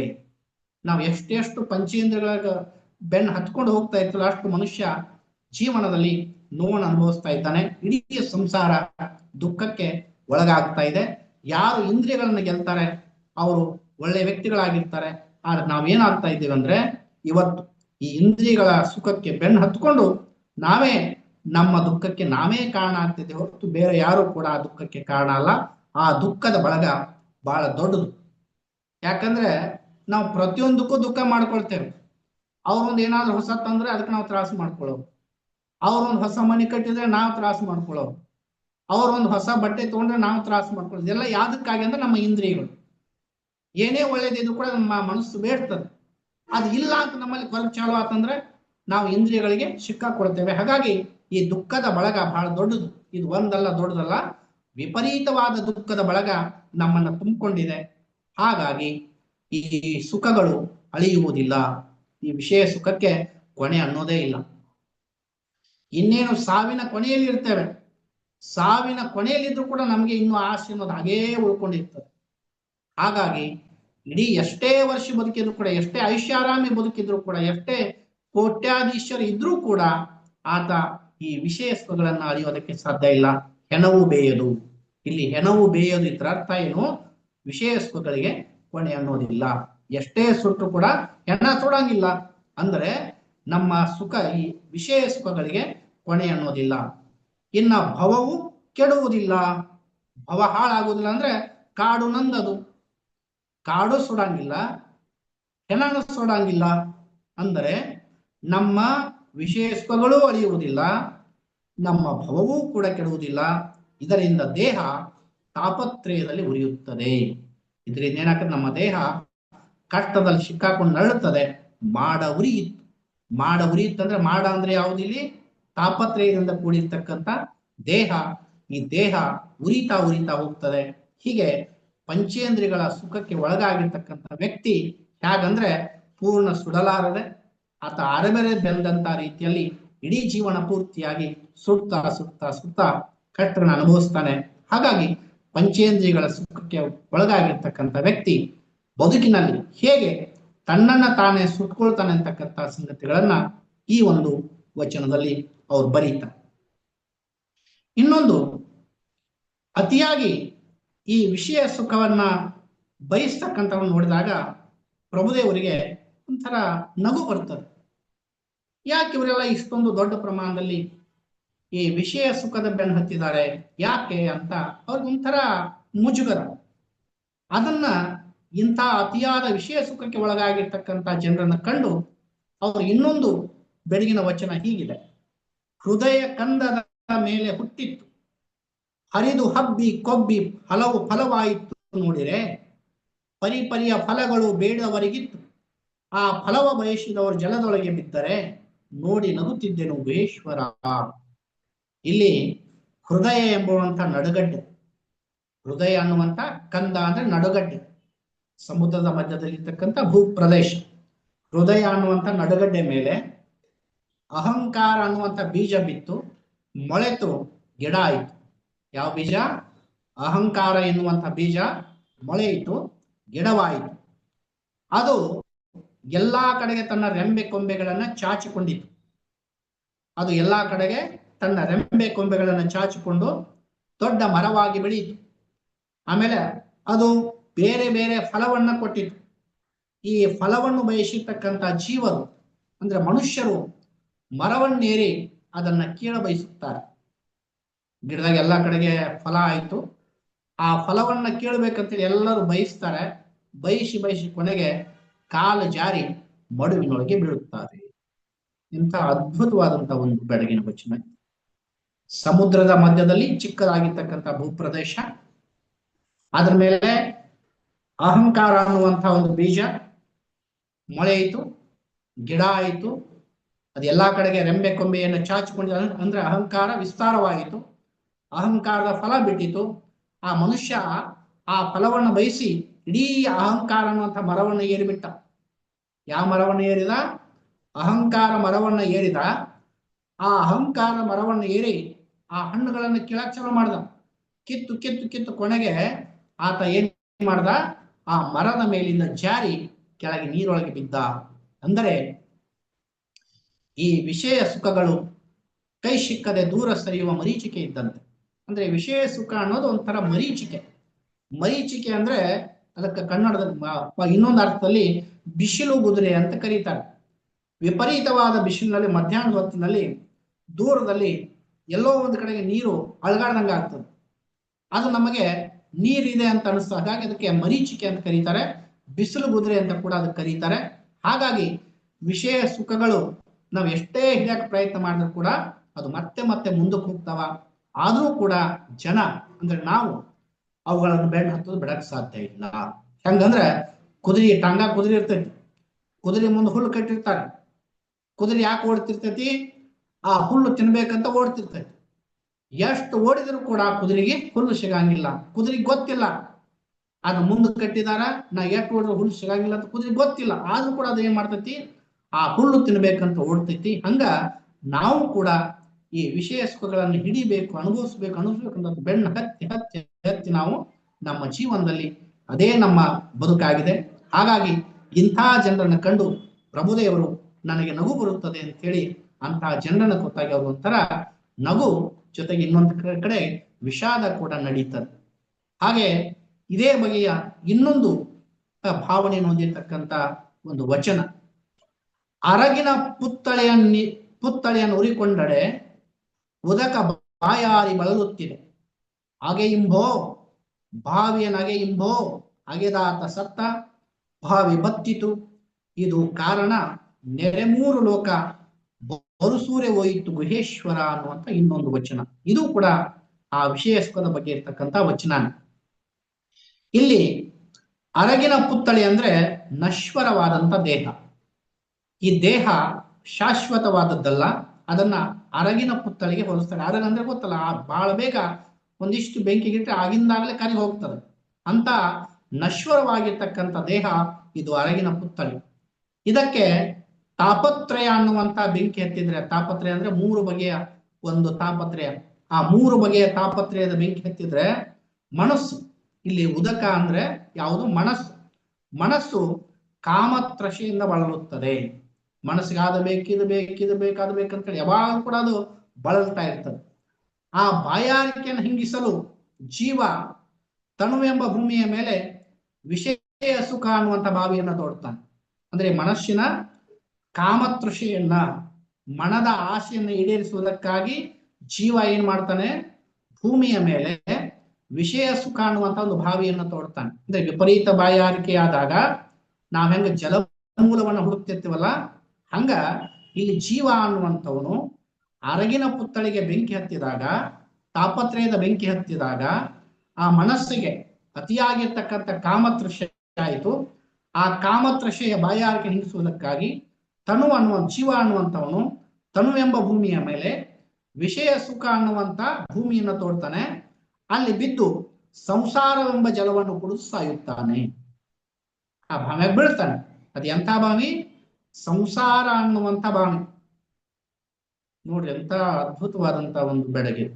ಇಲ್ಲಿ ಸಂಸಾರ ಎನ್ನುವಂತ ಕೂಪ ಅಂದ್ರೆ ಬಾವಿ. ಸಂಸಾರ ಅನ್ನುವಂತಹ ಬಾವಿಯಲ್ಲಿ ಬಿದ್ದು ಅಲ್ಲಿ ಜಲವನ್ನ ಕುಡಿತಾನೆ, ಕುಡಿದು ಅಲ್ಲೇ ಸಾಯ್ತಾನೆ. ಅಂದ್ರೆ ಒಮ್ಮೆ ಬಿದ್ರೆ ಹೊರಗೆ ಬರಂಗಿಲ್ಲ. ಆಗ ವಿಷಯ ಸುಖದ ಭಾವಿಯು ಬತ್ತುತ್ತದೆ. ಆ ವಿಷಯ ಸುಖದ ಭಾವಿ ಒಂದಿಲ್ಲ ಒಂದು ಕೊನೆಗೆಲ್ಲ ಪೂರ್ತಿಯಾಗಿ ಬತ್ತುತ್ತದೆ.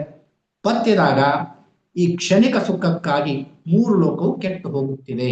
ಅಂದ್ರೆ ಈ ಕ್ಷಣಿಕವಾದಂತ ಸುಖ ಅಂದ್ರೆ ಪಂಚೇಂದ್ರಿಯ ಸುಖ ಶಾಶ್ವತವಾದದ್ದಲ್ಲ. ಅದನ್ನ ಅತೀಂದ್ರಿಯಮೇ ಸುಖಂ ಅಂತೇಳಿ ನಾವು ಬಾಹುಬಲಿಯ ಒಂದು ಭರತ ಬಾಹುಬಲಿಯರ ಒಂದು ಕಾವ್ಯ ಭಾಗದಲ್ಲಿ ನೋಡ್ತೇವೆ. ಕಣ್ಣು, ಕಿವಿ, ಮೂಗು, ನಾಲಿಗೆ, ಚರ್ಮ ಇವುಗಳಿಂದ ಸಿಗ್ತಕ್ಕಂಥ ಸುಖ ಶಾಶ್ವತವಾದ ಸುಖ ಅಲ್ಲ. ಅತೀಂದ್ರಿಯಮೇಂ ಸುಖಂ ಅಂದ್ರೆ ಇಂದ್ರಿಯಾತೀತವಾದ ಸುಖವೇ ಸರ್ವಶ್ರೇಷ್ಠ ಸುಖವಾದ ಸುಖ ಅಂತೇಳಿ ಬಾಹುಬಲಿ ಭರತನಿಗೆ ಹೇಳ್ತಾನೆ. ಹಾಗಾಗಿ ಅಂತ ಕ್ಷಣಿಕವಾದಂತಹ ಸುಖಕ್ಕೆ 3 ಲೋಕ ಇವತ್ತು ಕೆಟ್ಟು ಹೋಗ್ತಾ ಇದೆ. ಅಂದ್ರೆ ಇಡೀ ಜಗತ್ತೆಲ್ಲ ಸಂಸಾರ ಸುಖದ ಬೆನ್ನು ಹತ್ತಿ ಸತ್ತು ಹೋಗ್ತಾ ಇದೆ. ವಿಷಯದ ಸುಖದ ನಶ್ವರತೆಯನ್ನು ಅದರಿಂದಾಗುವ ಹಾನಿಯನ್ನು ಇಲ್ಲಿ ಸೂಚಿಸ್ತದೆ. ಅಂದ್ರೆ ಪ್ರಭುದೇವ, ನಾವು ವಿಷಯ ಸುಖ ಅನ್ನೋದು ನಶ್ವರವಾದದ್ದು, ಇದು ಶಾಶ್ವತವಾದದ್ದಲ್ಲ. ಅದನ್ನ ನಂಬಿ ನಾವು ಅತ್ಯಂತ ಅಮೂಲ್ಯವಾಗಿರ್ತಕ್ಕಂಥ ಜೀವನವನ್ನ ಹಾಳು ಮಾಡ್ಕೊಳ್ತಾ ಇದ್ದೇವೆ. ಅದರ ಹಾನಿಯಿಂದ ಆಗುವಂತಹ ರೀತಿಯನ್ನು ಇಲ್ಲಿ ಬರೀತಾನೆ. ಇದು ಮುಂದಿನ ವಚನ ಇನ್ನೊಂದು ರೀತಿಯಲ್ಲಿ ವಿಶಿಷ್ಟವಾದ ಬೇರೆ ಬಗೆಯ ವಚನ. ಹುಲಿಯ ತಲೆಯ ಹುಲ್ಲೆ, ಹುಲ್ಲೆಯ ತಲೆಯ ಹುಲಿ, ಈ ಎರಡರ ನಡು ಒಂದಾಯಿತು. ಹುಲಿಯಲ್ಲ ಹುಲ್ಲೆಯಲ್ಲ ಕೆಲಲೊಂದು ಬಂದು ಮೆಲುಕಾಡಿತ್ತು ನೋಡ, ತಲೆಯಿಲ್ಲದ ಮುಂಡ ತರಗೆಲೆಯ ಮೇದರೆ ಎಲೆ ಮರೆಯಾಯಿತು ಗುಹೇಶ್ವರ. ಇದು ವಿಚಿತ್ರವಾದ ಪ್ರಾಣಿಯನ್ನ ಪ್ರಭುದೇವರು ಇಲ್ಲಿ ಬರೀತಾರೆ. ಇಂಥ ವಿಚಿತ್ರವಾದ ಪ್ರಾಣಿ ಭೂಮಿ ಮೇಲೆ ಇರೋದಕ್ಕೆ ಸಾಧ್ಯನೇ ಇಲ್ಲ. ಆದರೂ ಕೂಡ ಪ್ರಭುದೇವರು ಈ ಬೆಳಗಿನ ವಚನದಲ್ಲಿ ಒಂದು ವಿಚಿತ್ರವಾದ ಪ್ರಾಣಿಯ ರೂಪವನ್ನು ನಮಗೆ ತೋರಿಸ್ತಾರೆ. ಅದು ಎಂಥ ವಿಚಿತ್ರವಾದ ಪ್ರಾಣಿ ಅಂದ್ರೆ ಹುಲಿಯ ತಲೆಯ ಜಿಂಕೆ. ಜಿಂಕೆ ಇದೆ, ಆದ್ರೆ ಜಿಂಕೆ ತಲೆ ಅಂತದ್ದು ಹುಲಿಯ ತಲೆ ಇದೆ. ಹಾಗೆ ಜಿಂಕೆ ತಲೆ ಇರುವ ಹುಲಿ, ಇನ್ನೊಂದು ಜಿಂಕೆ ತಲೆ ಹುಲಿ ಇದೆ. ಆ ಹುಲಿಗೆ ಜಿಂಕೆ ತಲೆ ಇದೆ ಅಂದ್ರೆ ಇದು ಸಾಧ್ಯನೇ ಇಲ್ಲ. ಹುಲಿಗೆ ಜಿಂಕೆ ತಲೆ ಇರೋದು, ಜಿಂಕೆಗೆ ಹುಲಿ ತಲೆ ಇರೋದು ಸಾಧ್ಯ ಇಲ್ಲ. ಆದ್ರೆ ವಿಚಿತ್ರವಾದ ಪ್ರಾಣಿಯನ್ನು ನಾವು ಇಲ್ಲಿ ತೋರಿಸ್ತಾರೆ. ಈ ಎರಡರ ನಡುವೆ ಸೇರಿ ಈ ಪ್ರಾಣಿಯಾಗಿದೆ. ಇವೆರಡರ ನಡುವೆ ಸೇರ್ಕೊಂಡು ಒಂದು ಹೊಸ ಪ್ರಾಣಿ ತಯಾರಾಗಿದೆ. ಕಾಲ ಮತ್ತು ಮಾಯಿ ಈ ಎರಡು ಸೇರಿ ಆಗಿರುವಂತಹ ಪ್ರಾಣಿ. ಈ ಪ್ರಾಣಿ ಅಂತದ್ದು ಒಂದು ಕಡೆಗೆ ಕಾಲ, ಇನ್ನೊಂದು ಕಡೆಗೆ ಮಾಯಿ. ಇವೆರಡು ಸೇರಿ ಆಗಿರ್ತಕ್ಕಂಥ ಒಂದು ಮಾಯಾ ಜೀವಿ. ಇದು ಕೊಂದು ತಿನ್ನುವ ಹುಲಿಯೂ ಅಲ್ಲ, ಮೋಹಿಸಿ ನುಂಗುವ ಮಾಯೆಯೂ ಅಲ್ಲ. ಅಂದ್ರೆ ಈ ಕಡೆ ಕೊಂದು ತಿನ್ಬೇಕಂದ್ರೆ ಪೂರಾ ಹುಲಿನೂ ಅಲ್ಲ, ಈ ಕಡೆ ಮೋಹಿಸಿ ನುಂಗಬೇಕಂದ್ರೆ ಜಿಂಕೆನೂ ಅಲ್ಲ. ಅಂದ್ರೆ ಈ ಕಡೆಗೆ ಕೊಲ್ಲಾಕೂ ಬರಂಗಿಲ್ಲ, ಈ ಕಡೆಗೆ ಪ್ರೀತಿ ಮಾಡಕ್ಕೂ ಬರಂಗಿಲ್ಲ. ಯಾಕಂದ್ರೆ ಒಂದು ಕಡೆಗೆ ಹುಲಿ ತಲೆ ಐತಿ, ಕೆಳಗೆ ಜಿಂಕೆ ಐತಿ. ಇನ್ನೊಂದು ಕಡೆ ಮ್ಯಾಲ ಜಿಂಕೆ ಮುಖ ಐತಿ, ಕೆಳಗೆ ಹುಲಿ ಐತಿ. ಇದನ್ನ ಕೊಲ್ಲಾಕೂ ಬರಂಗಿಲ್ಲ, ಪ್ರೀತಿ ಮಾಡಕ್ಕೂ ಬರಂಗಿಲ್ಲ. ಈ ಕರ್ಮವೆಂಬ ಪ್ರಾಣಿಯ ಪ್ರಭಾವ ಎರಡರ ನಡುವಿನ ಸ್ಥಿತಿ. ಅಂದ್ರೆ ನಮ್ಮ ಕರ್ಮ ಅನ್ನುವಂಥ ಪ್ರಾಣಿ ಇವೆರಡರ ಸ್ಥಿತಿ. ಅಂದ್ರೆ ಈ ಕಡೆ ಕೊಲ್ಲಕ್ಕೆ ಸಾಯಕ್ಕೂ ಬರಂಗಿಲ್ಲ, ಈ ಕಡೆ ಪ್ರೀತಿ ಮಾಡೋಕ್ಕೂ ಬರಂಗಿಲ್ಲ. ಇದು ಮೆಲ್ಲಗೆ ಸಮೀಪಕ್ಕೆ ಬಂದು ಮೆಲಕ್ ಹಾಕ್ತಾ ಹಾಕ್ತಾ ಜೀವಿಗಳನ್ನು ಹಿಡಿಯುತ್ತದೆ. ಇದು ಸಾವಕಾಶ ಬಂದು ಏನ್ ಮಾಡ್ತತಿ, ಎಲ್ಲಾ ಜೀವಿಗಳನ್ನು ಹಿಡ್ಕೊಳ್ತದೆ. ಇದು ಜ್ಞಾನವೆಂಬ ತಲೆಯನ್ನ ಕಳೆದುಕೊಂಡಿದೆ. ಏನ್ ಹೇಳ್ತಾರೆ ಅಂದ್ರೆ ಪ್ರಭುದೇವರು, ಇದಕ್ಕ ಜ್ಞಾನ ಅನ್ನುವಂತ ತಲೆ ಇಲ್ಲ. ಏನ್ ಕಳ್ಕೊಂಡೈತಿ? ಜ್ಞಾನ ಇಲ್ಲ. ಜ್ಞಾನವಿಲ್ಲದ ತಲೆ ಹೊಂದಿರ್ತಕ್ಕಂಥ ಪ್ರಾಣಿ ಇದು. ತಲೆ ಇಲ್ಲದ ಮುಂಡವಾಗಿದೆ. ಒಂದು ಕಡೆಗೆ ಜ್ಞಾನವಿಲ್ಲದ ತಲೆ, ಇನ್ನೊಂದು ಕಡೆಗೆ ತಲೆ ಇಲ್ಲದ ಮುಂಡ. ಇಲ್ಲಿ ಅಜ್ಞಾನಿಗಳೆಂಬ ತರಗೆಲೆಯನ್ನು ಇದು ಮೇಯ್ತಾ ಇದೆ. ತರಗೆಲೆ ಅಂದ್ರೆ ಕೆಳಗೆ ಬಿದ್ದಿರ್ತಕ್ಕಂಥ ಹಣ್ಣಾದ ಎಲೆಗಳು. ಈ ಹಣ್ಣಾದ ಎಲೆಗಳನ್ನ ಅಜ್ಞಾನಿಗಳಿಗೆ ಹೋಲಿಸ್ತಾರೆ. ಅಂದ್ರೆ ಅಜ್ಞಾನಿಗಳಂದ್ರೆ ಹಣ್ಣಾದ ಎಲೆಗಳು, ನಿರುಪಯುಕ್ತವಾದಂತ ಎಲೆಗಳು. ಈ ನಿರುಪಯುಕ್ತವಾದ ಅಜ್ಞಾನಿಗಳನ್ನ ಈ ತಲೆ ಇಲ್ಲದ ಜ್ಞಾನವನ್ನು ಕಳ್ಕೊಂಡಿರ್ತಕ್ಕಂಥ ಒಂದು ಪ್ರಾಣಿ, ಮುಂಡವನ್ನು ಕಳ್ಕೊಂಡಿರ್ತಕ್ಕಂಥ ಪ್ರಾಣಿ, ವಿಚಿತ್ರವಾದ ಪ್ರಾಣಿ ಅವರನ್ನ ತಿನ್ನುತ್ತಾ ಇದೆ. ಹಾಗಾಗಿ ಭಕ್ತಿ ಜ್ಞಾನ ಸಹಿತವಾಗಿರ್ತಕ್ಕಂಥ ಜೀವವು ತುಂಬಿ ನಿಂತಿರುವಂತ ಹಸುರು ಎಲೆಯಂತೆ ಕಳಕಳಿಸಿ ನಗುತ್ತಿದ್ದರೆ ವಿಷಲೋಲುಪವಾದ ಅಜ್ಞಾನಿ ಜೀವ ತರಗಲೆಯಾಗುತ್ತದೆ. ಅಂದ್ರೆ ಆ ಹಸಿರು ಎಲೆ ಅದು ಜ್ಞಾನದ ಸಂಕೇತ. ಅದಕ್ಕೆ ಅದರದೇ ಆಗಿರ್ತಕ್ಕಂಥ ಒಂದು ಹೊಳಪು ಬಣ್ಣ ಇರ್ತತಿ. ಆದ್ರ ಹಣ್ಣಾದ ಎಲೆಯಲ್ಲಿ ಹೊಳಪು ಇಲ್ಲ, ಜೀವ ಇಲ್ಲ. ಹಾಗಾಗಿ ಅದು ಅಜ್ಞಾನ. ಕಾಲಕರ್ಮಗಳ ವಶವಾದ ಅಜ್ಞಾನಿಯ ವ್ಯರ್ಥವಾದ ಜೀವನ ಇಲ್ಲಿದೆ. ಅಂದ್ರೆ ಅಜ್ಞಾನಿಯ ಜೀವನ ಕಾಲವಶ ಆಯಿತಂದ್ರೆ ಅದು ಪೂರ್ಣ ಪ್ರಮಾಣದಲ್ಲಿ ವ್ಯರ್ಥ. ಹಾಗಾಗಿ ಈ ವಿಚಿತ್ರವಾದ ಪ್ರಾಣಿಯಂತೆ ಅವರ ಪರಿಸ್ಥಿತಿ, ಈ ಕಡೆಗೆ ಸಾಯೋದು ಇಲ್ಲ, ಈ ಕಡೆಗೆ ಬದುಕೋದ ಅಂದ್ರೆ ಅತಂತ್ರವಾದ ಸ್ಥಿತಿಯಲ್ಲಿ ಅವರು ಇರ್ತಾರೆ. ಅವರ ಬದುಕು ಯಾವತ್ತೂ ಕೂಡ ವ್ಯರ್ಥ, ಅಜ್ಞಾನಿಗಳ ಬದುಕು ವ್ಯರ್ಥ ಅನ್ನೋದನ್ನ ಪ್ರಭುದೇವರು ಈ ವಚನದಲ್ಲಿ ಬರೆಯುತ್ತಾರೆ. ಹಾಗೆ ಇನ್ನೊಂದು ಕಡೆಗೆ ಈ ಪಂಚೇಂದ್ರಿಯಗಳಿಗೆ ವಶವಾಗಿರ್ತಕ್ಕಂಥ ಜೀವನವನ್ನ ಇನ್ನೊಂದು ರೀತಿ ಅವರು ಚಿತ್ರಿಸ್ತಾರೆ. 5 ಸರ್ಪಗಳಿಗೆ ತನು ಒಂದು, ದಂತವೆರಡು, ಸರ್ಪ ಕಡಿದು ಸತ್ತ ಹೆಣನು ಸುಳಿದಾಡುವುದ ಕಂಡೆ, ಈ ನಿತ್ಯವನರಿಯದ ಠಾವಿನಲ್ಲಿ ಭಕ್ತಿಯಲ್ಲಿ ಅದೋ ಗುಹೇಶ್ವರ ಅಂತ ಬರೀತಾರೆ. ಅಂದ್ರೆ ಪಂಚೇಂದ್ರಿಯಗಳಂದ್ರೆ ಅವು 5 ಸರ್ಪಗಳು. ಈ 5 ಸರ್ಪಗಳನ್ನ ಪಂಚೇಂದ್ರಿಯಗಳಿಗೆ ಹೋಲಿಸ್ತಾರೆ. ಈ ಮನಸ್ಸು ಅನ್ನೋದು ಒಂದು ದೇಹ, ಸಂಕಲ್ಪ ವಿಕಲ್ಪಗಳೇ ಅದರ 2 ಹಲ್ಲುಗಳು. ಅದರ 2 ಹಲ್ಲು, ಒಂದು ಸಂಕಲ್ಪ, ಇನ್ನೊಂದು ವಿಕಲ್ಪ ಅನ್ನುವಂಥ 2 ಹಲ್ಲುಗಳು. ಈ ದಂತಗಳಿಂದ ಆ ಇಂದ್ರಿಯಗಳೆನ್ನುವಂತಹ ಸರ್ಪಗಳು ಪ್ರಾಣವನ್ನ ಕಚ್ಚುತ್ತವೆ. ಆ ಇಂದ್ರಿಯಗಳಂತಕ್ಕಂಥ 5 ಸರ್ಪದವಲ್ಲ, ಆ 5 ಸರ್ಪಗಳು ಇಲ್ಲಿ 2 ಹಲ್ಲುಗಳು, ಯಾವುವು ವಿಕಲ್ಪ ಮತ್ತು ಸಂಕಲ್ಪ. ಈ 2 ಹಲ್ಲುಗಳಿಂದ ಅವು ಪ್ರಾಣವನ್ನ ಕಚ್ತಾ ಇವೆ. ಅಂದ್ರೆ ಈ ನಮ್ಮ ಪ್ರಾಣವನ್ನ ಕಚ್ಚುತ್ತಾ ಇವೆ. ಆಗ ಪ್ರಾಣವನ್ನ ಸರ್ಪ ಕಚ್ಚಿದಾಗ ಜ್ಞಾನ ಸಾಯುತ್ತದೆ. ಹೆಂಗ ಹಾವು ಸರ್ಪ ಕಡದ ಮೇಲೆ ನಾವು ಸಾಯ್ತೀವಲ್ಲ ಆ ವಿಷವೇರಿ, ಹಂಗ ಈ ಪಂಚೇಂದ್ರಿಯಗಳಂತಕ್ಕಂಥ ಈ ಸರ್ಪ ವಿಕಲ್ಪ ಮತ್ತು ಸಂಕಲ್ಪ ಅನ್ನುವಂಥ 2 ಹಲ್ಲುಗಳಿಂದ ಈ ಪ್ರಾಣವನ್ನು ಕಡಿತಾ ಇದ್ದಾಗ ನಮ್ಮಲ್ಲಿ ಜ್ಞಾನ ಸಾಯುತ್ತದೆ. ಆದರೆ ಅಂದ್ರೆ ಪ್ರಾಣ ಇಂದ್ರಿಯಗಳ ಇಚ್ಛೆಯಂತೆ ಕುಣಿಯುತ್ತದೆ. ಅಂದ್ರೆ ಈ ಪ್ರಾಣ ಅನ್ನೋದು ಇಂದ್ರಿಯಗಳ ತಾಳಕ್ಕೆ ಕುಣಿದಾಡ್ತದೆ. ಆ ಇಂದ್ರಿಯಗಳ ತಾಳಕ್ಕೆ ತಕ್ಕಂತೆ ಕುಣಿದಾಡಿದಾಗ ಅದು ಭವಚಕ್ರದಲ್ಲಿ ಸುತ್ತಿ ಸುತ್ತಿ ಸುತ್ತಿ ಕೊನೆಗೆದು ನಶೆ ಏರ್ಕೊಂಡು ಸಾಯ್ತದೆ. ಹಾಗಾಗಿ ಹೀಗೆ ನಿತ್ಯವನರಿಯದೆ, ಈ ಜಗತ್ತಿನ ಸತ್ಯವನ್ನು ತಿಳ್ಕೊಳ್ಳಾರದೆ ಭವಚಕ್ರದಲ್ಲಿ ಸುತ್ತುವಂತ ಜೀವಿಗೆ ಭಕ್ತಿಯಲ್ಲಿ ಇರು. ಇಂಥವ್ರು ಭಕ್ತಿ ಮಾರ್ಗವನ್ನು ಯಾವಾಗ ಹಿಡಿಯಬೇಕು, ಇಂಥವರಿಗೆ ಭಕ್ತಿ ಮಾರ್ಗ ಸಿಗೋದಕ್ಕೆ ಸಾಧ್ಯ ಇಲ್ಲ. ಹಾಗಾಗಿ ಈ ಪಂಚ ಇಂದ್ರಿಯಗಳಿಂದ ನಾವು ಹೊರಗಡೆ ಬಂದು ನಾವು ಜಾಗೃತರಾದಾಗ ನಾವು ಜ್ಞಾನಿಗಳಾಗೋದಕ್ಕೆ ಸಾಧ್ಯತೆ ಇದೆ. ಇನ್ನೊಂದು ಅವರ ಬಹಳ ವಿಶಿಷ್ಟವಾಗಿರ್ತಕ್ಕಂಥ ಅರಳಿ ಮರದ ಒಂದು ಬೆಳಗಿನ ವಚನ, ಬಹಳ ಜನಪ್ರಿಯವಾಗಿರ್ತಕ್ಕಂಥ ವಚನ ಇದೆ. ಅರಳಿ ಮರದ ಬಗ್ಗೆ ಒಂದು ಬರೀತಾರೆ. ಅರಳಿ ಮರದ ಮೇಲೆ ಒಂದು ಹಂಸೆ ಗೂಡ ನಿಕ್ಕಿತ್ತ ಕಂಡೆ, ಆ ಗೂಡಿನೊಳಗೊಬ್ಬ ಹೆಂಗುಸು ಉಯ್ಯಾಲೆ ಆಡುತ್ತಿದ್ದಳು. ಉಯ್ಯಾಲೆ ಹರಿದು ಹೆಂಗೂಸು ನೆಲಕ್ಕೆ ಬಿದ್ದು ಸತ್ತಡೆ, ಪ್ರಾಣಲಿಂಗವ ಕಾಣಬಹುದು ಕಾಣ ಗುಹೇಶ್ವರ ಅಂತ. ಇಲ್ಲಿ ಉಲಿಯುವ ಶಬ್ದ ಅಥವಾ ಮಾತಿನ ಜಾಲ ಎನ್ನುವಂತ ಅರ್ಥವನ್ನ ಅರಳಿ ಮರ ಪಡೀತದೆ. ಅರಳಿ ಮರ ಅಂದ್ರೆ ಒಂದು ಶಬ್ದ, ಮಾತಿನ ಜಾಲ ಅಂದ್ರೆ ಈ ಮರಗಳಲ್ಲಿ ಹಕ್ಕಿಗಳು ಕೂತಿರ್ತಾವಲ್ಲ, ಚಿಲಿಪಿಲಿ ನಾದ ಮಾಡ್ತಾವ. ಹಂಗ ನಮ್ಮ ಉಲಿಯುವ ಶಬ್ದ ಅಥವಾ ನಮ್ಮ ಮಾತಿನ ರೀತಿಯನ್ನ ಅರಳಿ ಮರ ಅಂತ ಹೋಲಿಸ್ತಾರೆ. ಈ ಮಾತಿನ ಜಾಲದಲ್ಲಿ ಸಿಕ್ಕಾಕೊಂಡು ಜೀವ ಹಂಸನು ಪಂಚಭೂತಾತ್ಮಕವಾದ ದೇಹವೆಂಬ ಗೂಡನ್ನು ಕಟ್ಟುತ್ತಾನೆ. ಅಂದ್ರೆ ಇಂಥ ಮಾತಿನ ಜಾಲದಲ್ಲಿ ಸಿಕ್ಕಾಕೊಂಡು ಜೀವ ಹಂಸ ಇಂಥದ್ದು, ಜೀವ ಹಂಸ ಅನ್ನುವಂಥವನು ಪಂಚಭೂತಗಳಿಂದ ಕೂಡಿರ್ತಕ್ಕಂಥ ದೇಹ, ಈ ದೇಹ ಅನ್ನುವಂಥ ಒಂದು ಗೂಡನ್ನು ಕಟ್ತಾನೆ. ಆ ಗೂಡಿನೊಳಗ ಮಾಯಾ ಸ್ತ್ರೀಯು ದಶವಾಯುಗಳೆಂಬ ಹಗ್ಗವನ್ನ ಕಟ್ಟಿ, ಆ ಗೂಡಿನೊಳಗೆ ಮಾಯಾಸ್ತ್ರೀ ಅನ್ನುವಂಥವಳು ದಶವಾಯುಗಳಂತಕ್ಕಂಥ ಹಗ್ಗವನ್ನ ಕಟ್ಟಿ ಅಂತಃಕರಣ ಅನ್ನುವಂತಹ ಮಣೆಯನ್ನ ಹಾಕಿ ಕರ್ಮವಾಸನೆ ಎಂಬ ಉಯ್ಯಾಲೆಯನ್ನು ಆಡುತ್ತಿದ್ದಾಳೆ. ಕರ್ಮವಾಸನೆ ಅಂದ್ರೆ ಇಂದ್ರಿಯದ ವಾಸನೆ ಅನ್ನುವಂಥ ಕರ್ಮವಾಸನೆಯ ಬಗ್ಗೆ ಅವಳು ಉಯ್ಯಾಲೆ ಆಡ್ತಾ ಇದ್ದಾಳೆ. ಆ ಉಯ್ಯಾಲೆ ಹರಿದು ಅಂದರೆ ದಶವಾಯುಗಳು ಅಂತಃಕರಣಗಳು ವಿಷವಾಸನೆ ಎಳೆದು ಬೀಳಲು ಆ ಮಾಯೆ ನಾಶವಾಗುತ್ತಾಳೆ.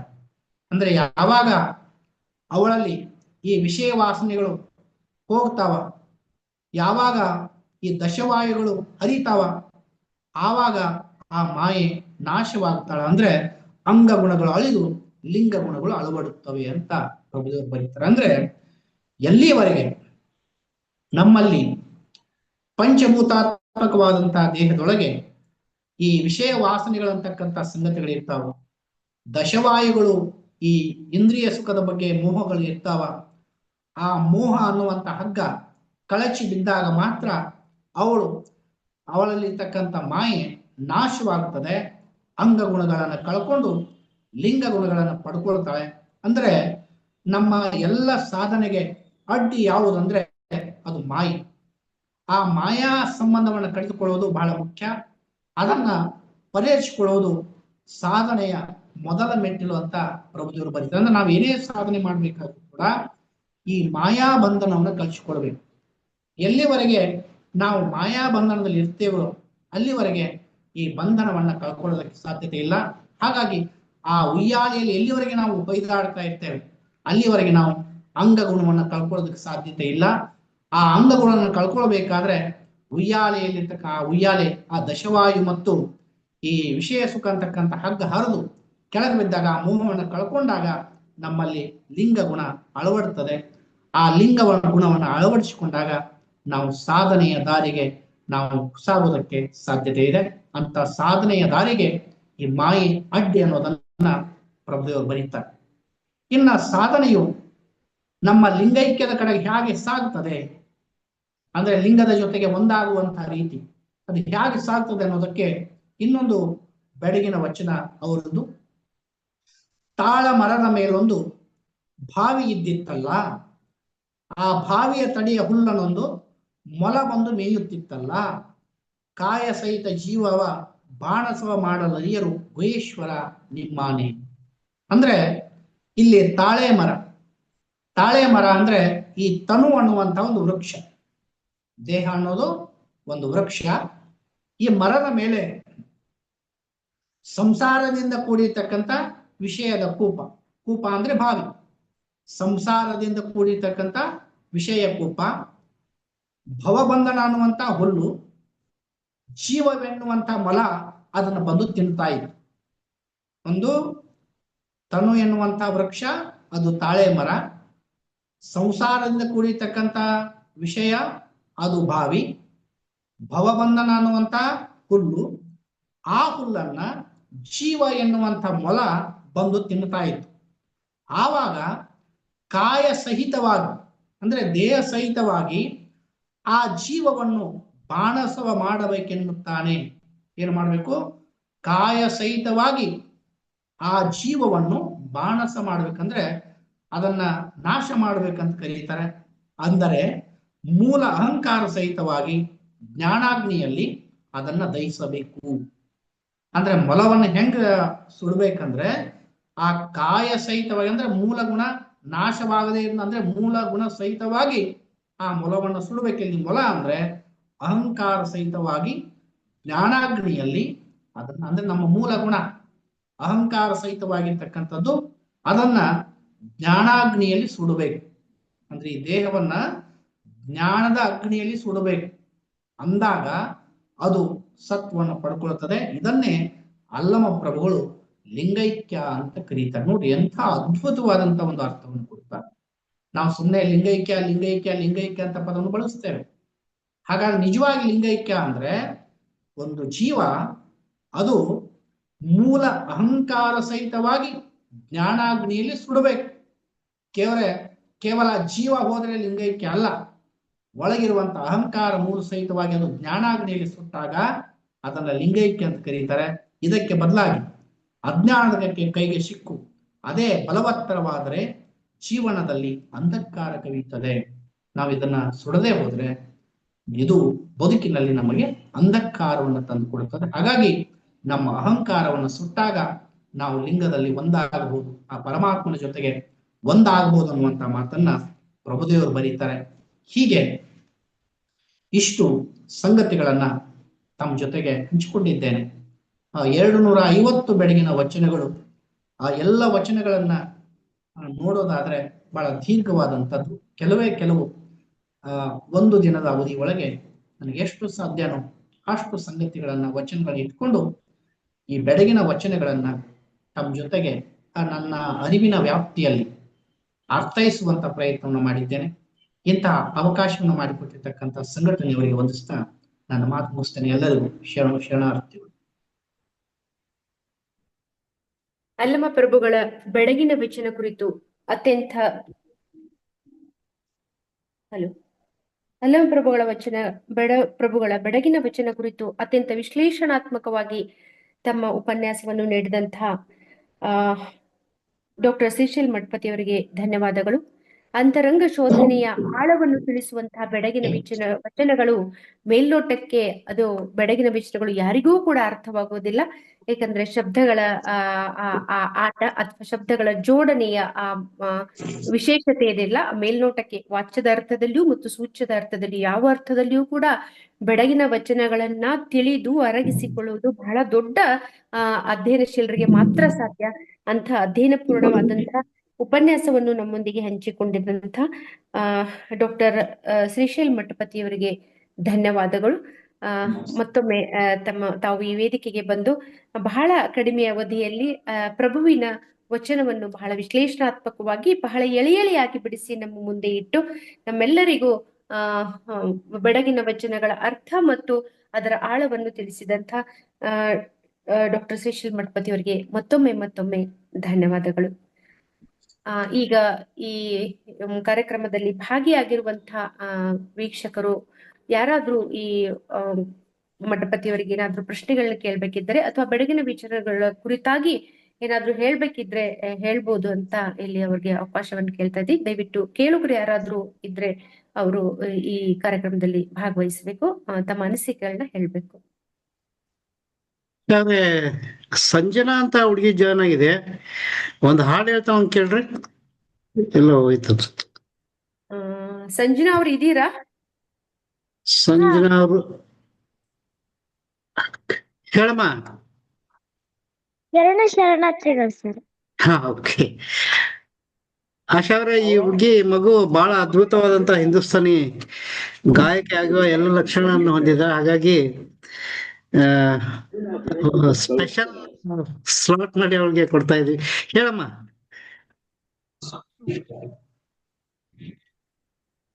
ಸಂಜನಾ, ಹಾ ಸರ್. ಹೇಳಮ್ಮ.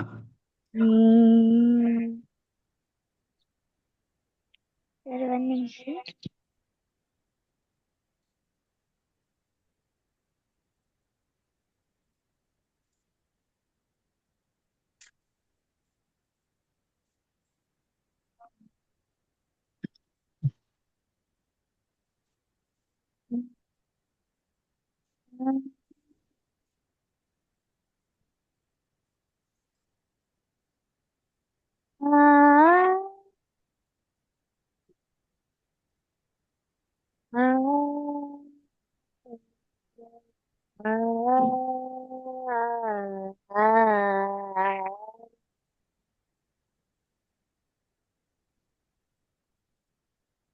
ಪ್ರಣತಿದೆ ಭಕ್ತಿದೆ ಜ್ಯೋತಿ ಬೆಳಗು ಗೋಡೆ ಇದೆ ಭಕ್ತಿದೆ ಜ್ಯೋತಿ ಬೆಳಗು ಗೋಡೆ ಗುರುವಿದೆ ಇದೆ ಇದೆ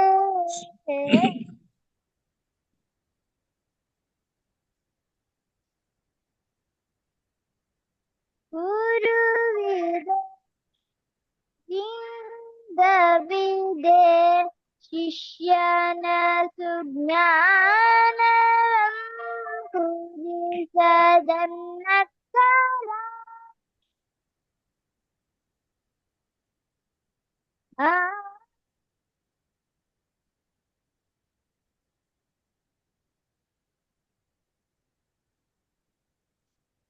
ಗುರುವಿದೆ ಲಿಂಗವಿದೆ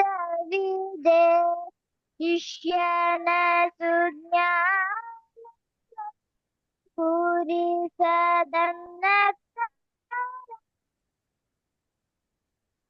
ಭಕ್ತಿಯಲ್ಲಿ ಹದೋ ಓ ಭಕ್ತಿಯಲ್ಲಿ ಹದೋ ಸೋಹಂ ಎಂಬುದ ಕೇಳಿ ದಾಸೋಹವ ಮಾಡದಿದ್ದಡೆ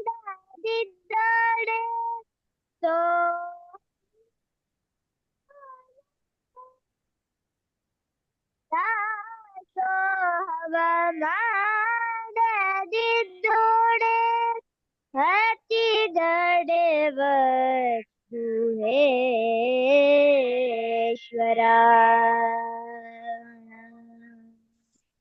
ಹಚ್ಚಿದಡೆ ವಸ್ತು ಹೇಶ್ವರ ಪ್ರಣತಿದೆ ಪತ್ತಿದೆ ಜ್ಯೋತಿ ಬೆಳಗುವೊಡೆ ಪ್ರಣತಿದೆ ಪತ್ತಿದೆ ಜ್ಯೋತಿ ಬೆಳಗುವೊಡೆ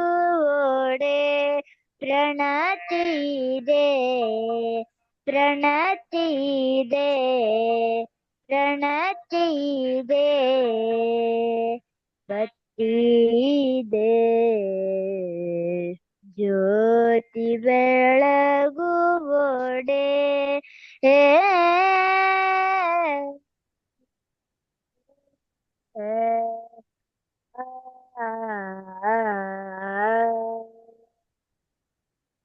ಎರಡು ಶರಣಾರ್ಥಿಗಳು. ಸಂಜನಾ, ತುಂಬಾ ಚೆನ್ನಾಗಿ ವಚನವನ್ನ ಹೇಳಿದೆಯಮ್ಮ.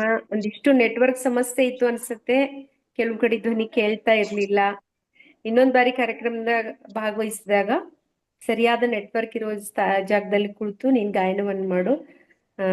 ಬಸವಾದಿ ಶರಣರ ಕೃಪೆ ನಿನ್ನ ಮೇಲೆ ಇರ್ಲಿ. ಎಲ್ಲ ಶರಣರ ವಚನಗಳು ನಿನ್ನ ಕಂಠದ ಸುಶ್ರಾವವಾಗಿ ಮೂಡಿ ಬರ್ಲಿ ಅಂತ ಈ ವೇದಿಕೆ ಮೂಲಕ ನಿಂಗೆ ಹಾರೈಕೆ ಮಾಡ್ತಾ ಇದ್ದೀನಿ. ಮತ್ತೆ ಯಾರಾದ್ರೂ ಪ್ರೇಕ್ಷಕರು ಮಾತಾಡುತ್ತಿದ್ದೀರಾ? ಹೇಗೆ ಯಾರಾದ್ರೂ ಇದ್ರೆ ದಯವಿಟ್ಟು ತಮ್ಮ ಅನಿಸಿಕೆಗಳನ್ನ ಹೇಳಿ. ಹಮೀದಾ ಬೇಗಂ ಅವ್ರು ಮಾತಾಡ್ಬೋದು. ಹಮೀದಮ್ಮ, ಹಲೋ, ಹೇಳ್ರಿ. ಶರಣಾರ್ಥಿಗಳು ಎಲ್ಲರಿಗೂ. ಸರ್ ಅವರದ್ದಂತೂ ನಾವು ಯಾವತ್ತೂ ಕೇಳ್ತೀವಿ. ಅವರ ಉಪನ್ಯಾಸಗಳು ಬಹಳಷ್ಟು ಸಾಹಿತ್ಯದ ಎಲ್ಲಾ ಪ್ರಕಾರಗಳಲ್ಲಿ ಬಹಳಷ್ಟು ಅವರು ಆಳವಾಗಿ ಅಭ್ಯಾಸ ಮಾಡಿದ್ದಾರೆ. ಇವತ್ತು ಅಲ್ಲಮ ಪ್ರಭುಗಳ ಬೆಡಗಿನ ವಚನಗಳ ಬಗ್ಗೆ ಬಹಳ ಸುಂದರವಾಗಿ ಇವತ್ತು ನಮಗೆ ಅವರು ತಿಳಿಸಿಕೊಟ್ಟಿದ್ದಾರೆ. ಬಹಳಷ್ಟು ಅವರಿಗೆ ಧನ್ಯವಾದಗಳನ್ನ ಹೇಳ್ತೀನಿ. ತಮಗೂ ಧನ್ಯವಾದಗಳು. ಒಂದು ಒಳ್ಳೆಯ ಉಪನ್ಯಾಸಕ್ಕೆ ನಮ್ಗೆ ಆಲಿಸಿಕೊಟ್ಟಿದ್ದಕ್ಕೆ ತಮಗೂ ಧನ್ಯವಾದಗಳು. ಮೊದಲಾಗಿ ತಮಗೆ ಧನ್ಯವಾದಗಳನ್ನ ಹೇಳ್ಬೇಕು. ಯಾಕಂದ್ರೆ within short period of time ಅವರು 9 ವಚನಗಳ ವಿಶ್ಲೇಷಣೆ ಮಾಡುತ್ತಾರೆ ಅಂದ್ರೆ ಇಟ್ಸ್ ವೆರಿ ಫ್ಲಬರ್ಗಾಸ್ಟಿಂಗ್. ನಿಮಗೆ ಬಹಳ ಅವರು ಬಹಳ ಓದ್ಕೊಂಡಿದ್ದಾರೆ ಸರ. ಸಾಹಿತ್ಯ, ಶರಣ ಸಾಹಿತ್ಯ, ದಾಸ ಸಾಹಿತ್ಯ, ನೀವ್ ಯಾವ ಬೇಕಾದ ಸಾಹಿತ್ಯದಲ್ಲಿ ಮಾತಾಡಕ್ ಹೇಳ್ರಿ, ಅವರು ಮಾತಾಡ್ತಾರೆ. ಅಷ್ಟೊಂದು ಸ್ವಲ್ಪ ಒಳ್ಳೆಯ ಅಧ್ಯಯನಶೀಲ ವ್ಯಕ್ತಿ. ಅಷ್ಟೇ ಸರಳ ವ್ಯಕ್ತಿ. ಓಕೆ, ನಮ್ಮ ಸುಧಾಗಂಜಿ ತಮಗೆ ಧನ್ಯವಾದಗಳು. ನಮ್ಮ ಒಂದು ಮಾತಿಗೆ ನೀವು ಮನ್ನಣೆ ಕೊಟ್ಟು ಬಂದ್ರಿ. ನಿಮಗೆ ಬಹಳಷ್ಟು ಧನ್ಯವಾದಗಳು ವೇದಿಕೆ ವತಿಯಿಂದ, ನನ್ನ ವತಿಯಿಂದ. ಥ್ಯಾಂಕ್ ಯು ಅಕ್ಕ. ಡಾಕ್ಟರ್ ನೀಲಾಂಬಿಕಾ ಪೊಲೀಸ್ ಪಾಟೀಲ್ ಅವ್ರು ಮಾತಾಡ್ತೀರಾ? ನೀಲಾಂಬಿಕಾ ಅಕ್ಕ ಅವರು. Hello sir. ಹೇಳ್ರಕ್ಕ. ಎಲ್ಲರಿಗೂ ಶರಣಾರ್ಥಿಗಳು. ಸಹೋದರರಾದ ಡಾಕ್ಟರ್ ಶ್ರೀಶೈಲ್ ಅವರು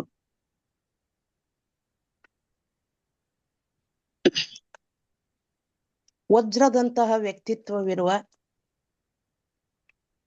ವಜ್ರದಂತ ವಚನಗಳ ಒಂದು ವಿವರಣೆಯನ್ನ ಮಾಡಿದ್ರು. ನಿಜವಾಗಿಯೂ ತಾವು ಹೇಳಿದಂತೆ ಸರ್, ಇದು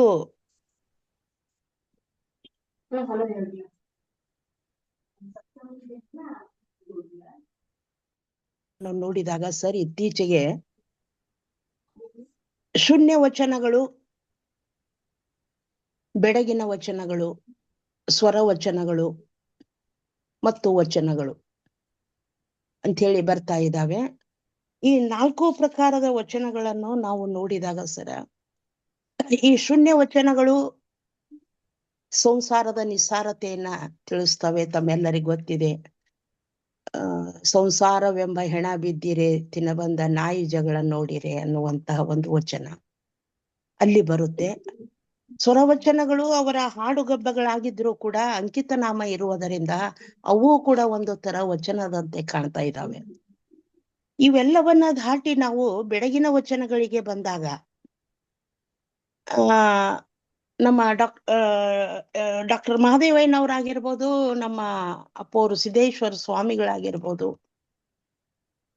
ಕೆಲವು ಜನ ಈ ವ್ಯಕ್ತಿಗಳ ಬೌದ್ಧಿಕ ಮಟ್ಟಕ್ಕೆ ನಿಲುಕಿದಂತಹ ವಚನಗಳು ಅವರ ಬೆಳಗಿನ ವಚನಗಳು.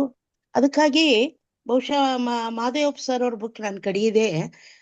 ಅಲ್ಲಮನ ವಜ್ರಗಳು ಅಂತ ಅವುಗಳನ್ನು ಕರೀತಾರೆ. ಬೆಳಗಿನ ವಚನಗಳಿಗೆ ಅಲ್ಲಮನ ವಜ್ರಗಳು, ಬೆಳಗಿನ ವಚನಗಳು ಇಟ್ ಸೆಲ್ಫ್ ಅಲ್ಲಮನ ವಜ್ರಗಳು. ಇವು ಏನದವ ಅಂತಂದ್ರ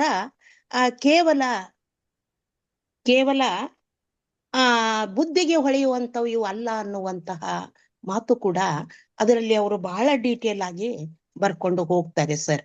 ಶ್ರೀಶೈಲ್ ಸರ್ ಆ ಬುಕ್ ಅನ್ನು ತಾವು ನೋಡಿರಬಹುದು ಅಂತೇಳಿ ನಾನು ಭಾವಿಸಿದ್ದೇನೆ. ಯಾಕೆಂದ್ರೆ ಒಳಗ ನರಿಯುವಂತಹ ಬೆಳಗಿನ ವಚನಗಳು, ಅವರ ಬೆಳಗಿನ ವಚನಗಳು. ಅನೇಕ ಶರಣರು ಆ ಬೆಳಗಿನ ವಚನಗಳನ್ನ ಮಾತಾಡಿದ್ರು ಕೂಡ ಅಲ್ಲಮ್ಮ ಪ್ರಭುದೇವರು ಎಸ್ ಅದೇ ಸರ್, ಅದೇ ನೋಡಿ, ಅದೇ ಎಲ್ಲ ಬುಕ್ಗಳು ಲೈಬ್ರರಿನೇ ಕಾಣುತ್ತೆ ವಿಜಯ್ ಕುಮಾರ್ ಸರ್ ಬಲ್ಲಿ.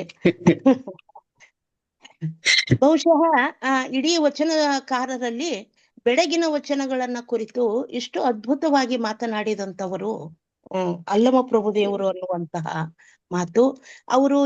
ಅವರು ಎಷ್ಟು ಗೂಢರಾಗಿದ್ರು ಅನ್ನುವುದನ್ನ ತಿಳ್ಕೊಬೇಕಾಗಿದ್ರೆ ಅವರ ಆ ಒಂದು ವಿಷಯವನ್ನೇ ನಾವು ನೋಡ್ಬೇಕು. ಅವರೇ ಖುದ್ದಾಗಿ ಒಂದ್ ಕಡೆ ಹೇಳಿದ್ದು ತಮ್ಗೆ ಗೊತ್ತಿದೆ ಸರ್, ತಲೆಯಲ್ಲಿ ಹುಟ್ಟುಂಬುದ ಒಲೆಯಲ್ಲಿ ಹುಟ್ಟುಂಬುವರು ಅಂತ.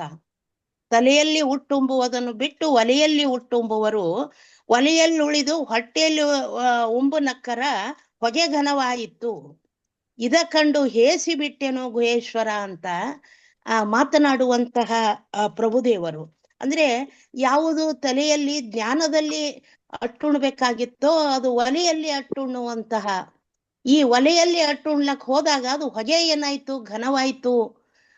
ಅದನ್ನ ಕಂಡು ನಾನು ಹೇಸಿದೆ ಅಂತ ತಿಳ್ಕೊಂಡು ಹೇಸಿಕೆಯನ್ನ ಪಡುತ್ತಾ ಈ ಬೆಳಗಿನ ಮಾತುಗಳನ್ನ ಆಡಿ ಅಲ್ಲಿ ಅಂತರಂಗದ ಅರಿವಿನ ಒಂದು ವಿಷಯವನ್ನ ಅವರು ಪ್ರತಿಪಾದನೆ ಮಾಡ್ತಾರೆ ಅನ್ನುವಂತಹ ಮಾತು.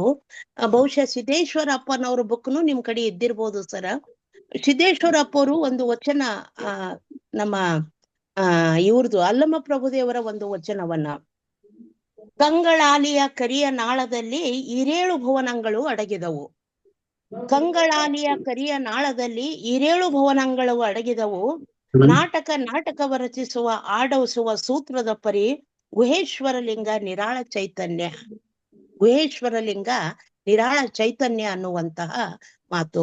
ಬಹಳ 4 ಸಾಲಿನ ವಚನವನ್ನ ಸಿದ್ದೇಶ್ವರಪ್ಪರು ಬಹಳ ಬ್ಯೂಟಿಫುಲ್ ಆಗಿ ತನ್ನ ಒಂದು ವಿಶ್ಲೇಷಣೆಯಲ್ಲಿ ಅವರು ತೆಗೆದುಕೊಂಡು ಹೋಗ್ತಿದ್ರು. ಅಂದ್ರೆ ಸರ್ ನನಗೆ ಅನಿಸಿದ ಮಟ್ಟಿಗೆ ಶೇಕ್ಸ್ಪಿಯರ್ ಕವಿ ಇರ್ಬೋದು, world is a stage, the man and the womens are the actress ಅನ್ನುವಂತಹ ಮಾತೇನು ತನ್ನ ಡ್ರಾಮಾದಲ್ಲಿ ಮಾತಾಡ್ತಾನೆ ನೋಡ್ರಿ ಸರ. ಆ ಮಾತಿನಗಿಂತ ಮೊದಲೇ ಇಲ್ಲಿ ಅಲ್ಲಮ ಪ್ರಭುದೇವರು ಈ ಸೂತ್ರ ಎಲ್ಲಿದೆ ಅಂತಂದ್ರೆ, ಇದೊಂದು ನಾಟಕದ, ಈ ನಾಟಕದ ಸೂತ್ರ ಎಲ್ಲದ ಅಂದ್ರ ಪರಮಾತ್ಮನ ಕೈಯೊಳಗದ. ಆದರೆ ಆ ಪರಮಾತ್ಮ ಮಾತ್ರ ಏನದನ ಅಂದ್ರೆ ನಿರಾಳ ಅದನ. ಗಡಿಬಿಡಿಗೆ ಯಾರಿಗ್ ಹಚ್ಚನ, ನಮ್ಗ್ ಹಚ್ಚನ. ಎಷ್ಟು ಚೆನ್ನಾಗಿ ಹೇಳ್ತದೆ ಈ ವಚನ ಅಂದ್ರೆ, ಅವನು ಮಾತ್ರ ನಿರಾಳನಿದ್ದಾನೆ. ಆದರೆ ನಮ್ಮನ್ನು ಮಾತ್ರ, ಈ ಮಾನವ ಜೀವಿಗಳನ್ನು ಮಾತ್ರ ಈ ಗೊಂದಲಕ್ಕೆ ಹಚ್ಚಿದಂತಹ ಆ ಶಿವನ ಆಟವನ್ನೇ ಅಲ್ಲಮ ಪ್ರಭುದೇವರ ಈ ಒಂದು ವಚನದಲ್ಲಿ ನೋಡ್ತಾ ಇದ್ದೀವಿ. ಹೀಗಾಗಿ ವಿಜಯ್ ಕುಮಾರ್ ಸರ್ ಈ ಬೆಳಗಿನ ವಚನದ ಬಗ್ಗೆ ಮಾತಾಡ್ಬೇಕಾಗಿದ್ರೆ 8 ಎದೆ ಬೇಕು ಅನ್ನುವಂತಹ ಮಾತು ನಾವೆಲ್ಲರೂ ಒಪ್ಕೋಬೇಕಾಗುತ್ತೆ. ಇವತ್ತ ಬೆಳಗಿನ ವಚನವನ್ನು ಕುರಿತು ನಾವು ಮಾತನಾಡುವಾಗ ಸರ್ ನಮ್ಗೆ ಒಂದು ಕ್ಲಿಯರ್ ಐಡಿಯಾ ಬರಬೇಕಾಗಿತ್ತು ಅಂತಂದ್ರೆ, ಮುಂದಿನ ದಿನಗಳಲ್ಲಿ ಸರ ದೇಹವನ್ನ ಕುರಿತೇ ಬೆಳಗಿನ ವಚನಗಳು, ಒಂದೇ ವಿಷಯದ ಮೇಲೆ ಅದು ಹೈಲೈಟ್ ಆಗ್ಲಿ ಸರ್. ದೇಹವನ್ನ ಕುರಿತೇ ಅವ್ರು ಏನ್ ಹೇಳ್ತಾರೆ, ಅರಿವನ್ನ ಕುರಿತೇ ಅವ್ರು ಏನ್ ಹೇಳ್ತಾರೆ, ಅಂತರಂಗವನ್ನ ಕುರಿತೇ ಅವ್ರು ಏನ್ ಹೇಳ್ತಾರೆ. ಯಾಕೆಂದ್ರೆ ಒಂದಕ್ಕೂ ಒಂದು ಕಡಿ ಮತ್ತೊಂದು ಕಡಿ ಆಗ್ತಾ ಹೋಗುವುದರಿಂದ ಪರಿಪೂರ್ಣ ಕಲ್ಪನೆ ನಮ್ಗೆ ಬರ್ಲಾರ್ದೇನೋ ಹೋಗ್ತದೆ. ಹೀಗಾಗಿ ಒಂದೇ ವಿಷಯದ ಮೇಲೆ ಅಲ್ಲಮ ಪ್ರಭುದೇವರ 10 ಹಲವು ಬೆಡಗುಗಳಿದಾವೆ. ಒಂದೇ ವಿಷಯವನ್ನೇ, ದೇಹ ಅಂದ್ರೆ ಹೆಂಗಿರ್ತದ, ಈ ದೇಹದ ಸೂತ್ರಧಾರ ಯಾರು, ಈ ದೇಹದ ಒಳಗಿರುವಂತಹದು ಏನು, ಆ ದೇಹದಲ್ಲಿರುವ ಮನಸ್ಸಿನ ಬಗ್ಗೆ ಅವ್ರು ಏನ್ ಹೇಳ್ತಾರ, ಮನಸ್ಸಿನ ಮಧ್ಯದಲ್ಲಿರುವ ಲಿಂಗದ ಬಗ್ಗೆ ಅವ್ರು ಏನ್ ಆಡ್ತಾರ, ಇಂತಹ ಒಂದೇ ವಿಷಯವನ್ನ ಇಟ್ಟುಕೊಂಡು ಇನ್ನು ಅವರ ಬೆಡಗನ್ನ ಹೇಳುವಂತಹ ಕಾರ್ಯಕ್ರಮ ಮಾಡಿದ್ರೆ ಇನ್ನೂ ಅದು ಸ್ತುತ್ಯ ಅನ್ನುವ ಮಾತನ್ನ ಹೇಳಿ ಶ್ರೀಶೈಲ್ ಅವರಿಗೂ ತಮಗೂ ಅನೇಕ ಅಭಿನಂದನೆಗಳನ್ನು ಈ ಸಂದರ್ಭದಲ್ಲಿ ಸಲ್ಲಿಸಿ ನನ್ನೆರಡು ಮಾತುಗಳನ್ನ ನಾನು ಮುಗಿಸ್ತೀನಿ ಸರ್. Thank you. ಧನ್ಯವಾದಗಳು ಅಕ್ಕವ್ರೆ. ಅಕ್ಕವ್ರೆ ಧನ್ಯವಾದಗಳು. ರಂಗಭೂಮಿಯ ಪುನರುತ್ಥಾನದ ಚಿಂತನೆಗಳು ಅಂತ ಒಂದು ಲೇಖನ ಬರೀಬೇಕಾದ್ರೆ ಶೇಕ್ಸ್ಪಿಯರ್ನ ಉಲ್ಲೇಖ ಭತ್ತದಲ್ಲಿ ನಮ್ಮ ಮರಾಠಿಯ ಪೊಲೀಸ್ ಪಾಟೀಲ್ ಅವರು ಬಹಳ ಅದ್ಭುತವಾಗಿ ಇದರ ಚಿಂತನೆಯನ್ನು ಮಾಡ್ತಾರೆ. ಇನ್ಫ್ಯಾಕ್ಟ್ ನಮ್ಮ ವಚನ ಮಂದಾರ ವೇದಿಕೆಯಲ್ಲಿ ಅವ್ರು ಮಾತನಾಡಿದಾಗ ಶೇಕ್ಸ್ಪಿಯರ್ ಬಗ್ಗೆ ಹಾಗೂ ಅಲ್ಲಂ ಪ್ರಭುಗಳ ಬಗ್ಗೆ ಈ ಚಿಂತನೆನೂ ಬಂದಿತ್ತು. ಇನ್ನ ತಮ್ಮ ಚಿಂತನೆ ಅದ್ಭುತವಾದದ್ದು.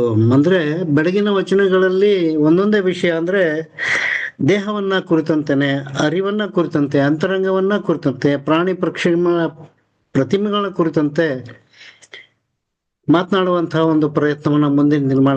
ಯಾಕಂದ್ರೆ ಆದ್ರೆ ನಮ್ಮಲ್ಲಿ ರಿಸೋರ್ಸ್ ಪರ್ಸನ್ ಅನ್ನ ಬಹಳಷ್ಟು ಕೊರತೆ ಇದೆ.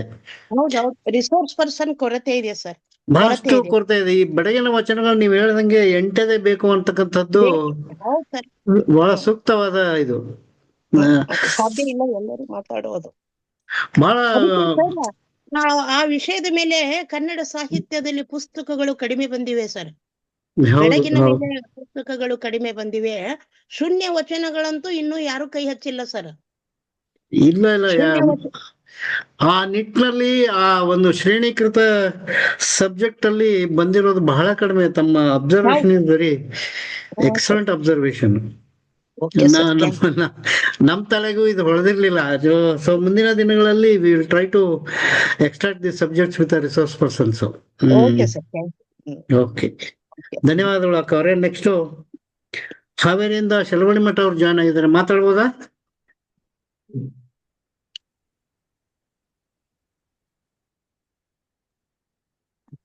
ಮಾತಾಡಿ ಶೆಲವಣಿ ಮಠ ಅವರು. ಶರಣಾರ್ಥಿಗಳು ಸರ್, ಶರಣಾರ್ಥಿಗಳು. ಸ್ವಲ್ಪ ಅನ್ಮ್ಯೂಟ್ ಆಗೋದು ಲೇಟ್ ಆಗುತ್ತಿದೆ. ಓಕೆ. ಇವತ್ತಿನ ಉಪನ್ಯಾಸದಲ್ಲಿ ಡಾಕ್ಟರ್ ಶ್ರೀಶೈಲ್ ಮಠಪತಿ ಅವರಿಗೂ ಮತ್ತು ಅದ್ಭುತ ವಿಚಾರಗಳನ್ನ ಕಟ್ಕೊಟ್ಟಂತ ಡಾಕ್ಟರ್ ನೀಲಾಂಬಿಕೆ ಮೇಡಮ್ ಅವ್ರಿಗೂ ಕೂಡ ಧನ್ಯವಾದಗಳನ್ನ ಹೇಳ್ತಾ ಇದ್ದೇನೆ. ಯಾಕಂದ್ರೆ ಪ್ರಭುಗಳು ಜ್ಞಾನದಿಂದ ಮತ್ತು ವೈರಾಗ್ಯದಿಂದ ತುಂಬಾ ಎತ್ತರದಲ್ಲಿರುವಂತವ್ರು. ಜಗತ್ತಿನ ಶ್ರೇಷ್ಠ ತತ್ವಜ್ಞಾನಿಗಳು, ಫಿಲಾಸಫರ್ ಅಲ್ಲಿ ಅವರು ಒಬ್ರು ಅಂತನ್ನುವಂಥದ್ದು ಬಹಳ ನಮಗೆ ಖುಷಿ ಕೊಡುವುದು. ನಮ್ಮ ನೆಲಮೂಲದ ಒಬ್ಬ ವ್ಯಕ್ತಿ ಇಷ್ಟು ಆಳವಾಗಿ ಅಧ್ಯಯನ, ಜ್ಞಾನ ಸಂಪತ್ತು, ಅವರ ಅಧ್ಯಾತ್ಮ ಸಂಪತ್ತು ತುಂಬಾ ಅಗಾಧ. ಅದನ್ನ ಸರ್ ಅವರು ಒಬ್ಬ ಉಪನ್ಯಾಸಕರಾಗಿ ಚೆನ್ನಾಗಿ ಅವರು ಅದನ್ನ ಅಧ್ಯಯನ ಮಾಡ್ಕೊಂಡು ನಮ್ಗೆ ಇವತ್ತು ಕಟ್ಕೊಟ್ಟಿದ್ದಾರೆ ಉಪನ್ಯಾಸದಲ್ಲಿ. ಮತ್ತೆ ಜಗತ್ತಿನ ಶ್ರೇಷ್ಠ ತತ್ವಜ್ಞಾನಿಗಳಲ್ಲಿ ಪ್ರಭುದೇವರು ಒಬ್ರು ಅಂತ ಅಂದಾಗ ಮೇಡಮ್ ಹೇಳದಂತೆ ಪ್ರಭುದೇವರನ್ನ ಟಚ್ ಮಾಡೋದಕ್ಕೆ ಸ್ವಲ್ಪ 8 ದಿನ ಬೇಕು. ಸರ್ ಇವತ್ತು ಅದನ್ನ ತಗೊಂಡಿದ್ದಾರೆ ವಿಷಯ ಅಂತ ಅನ್ನೋದು ಕೇಳಿನೇ ಖುಷಿಯಾಗಿ ನಾವು ಇವತ್ತು ಜಾಯಿನ್ ಆದ್ವಿ. ಸುಮ್ಮನೆ ಕಣ್ಣು ಮುಚ್ಕೊಂಡು ಅವ್ರ ಉಪನ್ಯಾಸವನ್ನ ಆಲಿಸಿದ್ವಿ. ಬಹುಶಃ ಈ ಬೆಡಗಿನ ವಚನಗಳ ರುಚಿ ಹತ್ತಿದ್ರೆ ಆ ಬೆಡಗನ್ನ ಒಡೆಯೋದೇ ಇದೆಯಲ್ಲ, ಅದು ಬಹಳ ದೊಡ್ಡ ಖುಷಿ ಕೊಡುವಂಥದ್ದು. ನಿಜಕ್ಕೂ ಇದೊಂದು ತುಂಬಾ ಮನಸ್ಸಿನಿಂದ ಮಾಡ್ಬೇಕಾದಂತ ಒಂದು ಕೆಲಸ ಸರ್. ಯಾಕಂದ್ರೆ ನಾವೆಲ್ಲ ಇದಕ್ಕೆ ಕೈ ಹಚ್ಬೇಕು ಅನ್ನುವಂಥದ್ದು ಕೂಡ ಒಂದಿಷ್ಟು ನಮಗೆ ಇವತ್ತು ಅನಿಸ್ತಾ ಇದೆ. ಇವತ್ತು ಸರ್ ಅವರು ಒಂದು ಜೀವ ಕಾಯದ ಹೊಲಿಗೆ ಬಿಚ್ಚುವಂತ ಒಂದು ಕೆಲಸವನ್ನ ಮಾಡಿದ್ದಾರೆ. ಈ ಬೆಡಗಿನ ವಚನಗಳ ಹೇಗೆ ಅಂತಂದ್ರೆ ಹಲಸಿನ ಹಣ್ಣನ್ನು ಬಿಡಿಸೋದು ಬಹಳ ಕಷ್ಟ, ಆದ್ರೆ ಅದರ ತೊಳೆಗಳನ್ನ ಸವಿಯನ್ನು ರುಚಿಸೋದು ಅದೆಷ್ಟು ಆನಂದ ಕೊಡುತ್ತಲ್ಲ, ಹಾಗಿರುತ್ತೆ. ಹೀಗೆ ಒಂದಿಷ್ಟು ಈ ತೊಳೆಗಳನ್ನ ಬಿಚ್ಚಿ ನಮಗೆ ಉಣಬಡಿಸಿದ್ದಾರೆ ಇವತ್ತು ಉಪನ್ಯಾಸದಲ್ಲಿ. ಸರ್ ಅವ್ರಿಗೆ ತುಂಬ ಹೃದಯದ ಧನ್ಯವಾದಗಳನ್ನ ಸಮರ್ಪಿಸಿ ಮಾತನಾಡೋದಕ್ಕೆ ಅವಕಾಶ ಕೊಟ್ಟಿದ್ದಕ್ಕೆ ತಮಗೂ ಕೂಡ ಧನ್ಯವಾದಗಳನ್ನ ಹೇಳ್ತಾ ಎಲ್ರಿಗೂ ಮತ್ತೆ ಶರಣಾರ್ಥಿಗಳು ಸರ್. ಅಲ್ಲಮ್ಮ, ಇದು ಪುಷ್ಪ, ಈ ಶೂನ್ಯ ವಚನಗಳನ್ನು ನೋಡ್ಬೇಕು ನೋಡ್ರಿ ಅಮ್ಮ. ಶೂನ್ಯ ಹೌದ್ರಿ ವಚನಗಳು ಹೌದ್ರಿ ಮೇಡಮ್. ಇನ್ನ ಸ್ವಲ್ಪ ನೀವೇನ್ ಹೇಳಿದ್ರಲ್ಲ, ನಾವು ಅದನ್ನ ಸ್ವಲ್ಪ ಡೆಪ್ತ್ ಆಗಿ ಸ್ಟಡಿ ಮಾಡ್ಬೇಕು. ಹೌದು. ಸುಮ್ನೆ ಜನರಲ್ ಆಗಿ ಮಾತಾಡ್ತೀವಿ. ಈ ಶೂನ್ಯ ಹೌದ್ರಿ ಮೇಡಮ್. ವಚನಗಳು ಮತ್ತು ಅವರ ಸ್ವರ ವಚನಗಳು, ಬೆಳಗಿನ ವಚನಗಳು. ಸ್ವಲ್ಪ ರೈಟಿಂಗ್ ಇವು- ಮಾಡ್ಬೇಕು ಮೇಡಮ್. ಅವ್ನ್ ಮಾಡಿ ಹೌದಮ್ಮ. ನಾವು ಒಂದಿಷ್ಟು ಪುಸ್ತಕ ಮಾಡ್ಬೇಕು ಅವನ್ನ. ಹೌದು ಹೌದು. ನಿಮ್ಮ ಅಭಿಪ್ರಾಯ ಕರೆಕ್ಟ್ ಇದೆ. ಹೌದು. ಹೌದು ಮೇಡಮ್. ಧನ್ಯವಾದಗಳು ಮೇಡಮ್. ಓಕೆ ನಮ್ಮ ಮತ್ತೊಮ್ಮೆ ಎಲ್ರಿಗೂ ಧನ್ಯವಾದಗಳು. ಬಹಳಷ್ಟು ಇವತ್ತು ಶ್ರೀಶೈಲ್ ಸರ್ ಅವರು ನಮ್ಗೆ ಉಪನ್ಯಾಸ ನೀಡಿರಬಹುದು, ಆದ್ರೆ ಅದಕ್ಕಿಂತ ಹೆಚ್ಚು ತಿಳ್ಕೊಂಡವರು, ಅದಕ್ಕೆ ಸಮ ತಿಳ್ಕೊಂಡವರು ಎಲ್ಲರೂ ಇಲ್ಲಿ ವೇದಿಕೆಯಲ್ಲಿ ಇರೋದು ನಮಗೆ ಬಹಳ ಖುಷಿ ಆಗುತ್ತೆ. ನಾವು ಕೂಡ ಈ ವಿಷಯದಲ್ಲಿ ಇನ್ನ ಕಲಿಕೆಯಲ್ಲಿ ಬಹಳ ಹಿಂದೆ ಇದ್ದವರು, ನಮಗೂ ಕೂಡ ತಮ್ಮೆಲ್ಲರ ಮಾರ್ಗದರ್ಶನ ಸಿಗ್ಬೇಕು ಅನ್ನೋ ಅದೇ ಆಶಯದೊಂದಿಗೆ ಮತ್ತೊಮ್ಮೆ ಈ ಮುಂದಲ್ಲೇ ಭಾಗವಹಿಸಿದ ತಮ್ಮೆಲ್ಲರಿಗೂ ಧನ್ಯವಾದ. ಈಗ ಕಾರ್ಯಕ್ರಮದ ಕೊನೆಯ ಭಾಗ ಶರಣು ಸರ್ಮಪ್ಪಡೆ ಡಾಕ್ಟರ್ ವಿಜಯ್ ಕುಮಾರ್ ಕಮಾರ್ ಇದರಿಂದ. ಇನ್ನ ಇದಾರೆ ಮಾತಾಡೋರು. ಇನ್ನ ಇದಾರೆ ನಮ್ಮ ಶಿವಪ್ರಕಾಶ್ ಅವರು ಇದಾರ? Shivaprakash sir, I think he has left. Shivaprakash ಅವರಿಲ್ಲ. ಸುನೀತಾ ಮೂರ್ಷಣಿ ಅವ್ರು ಮಾತಾಡ್ಬೋದಾ?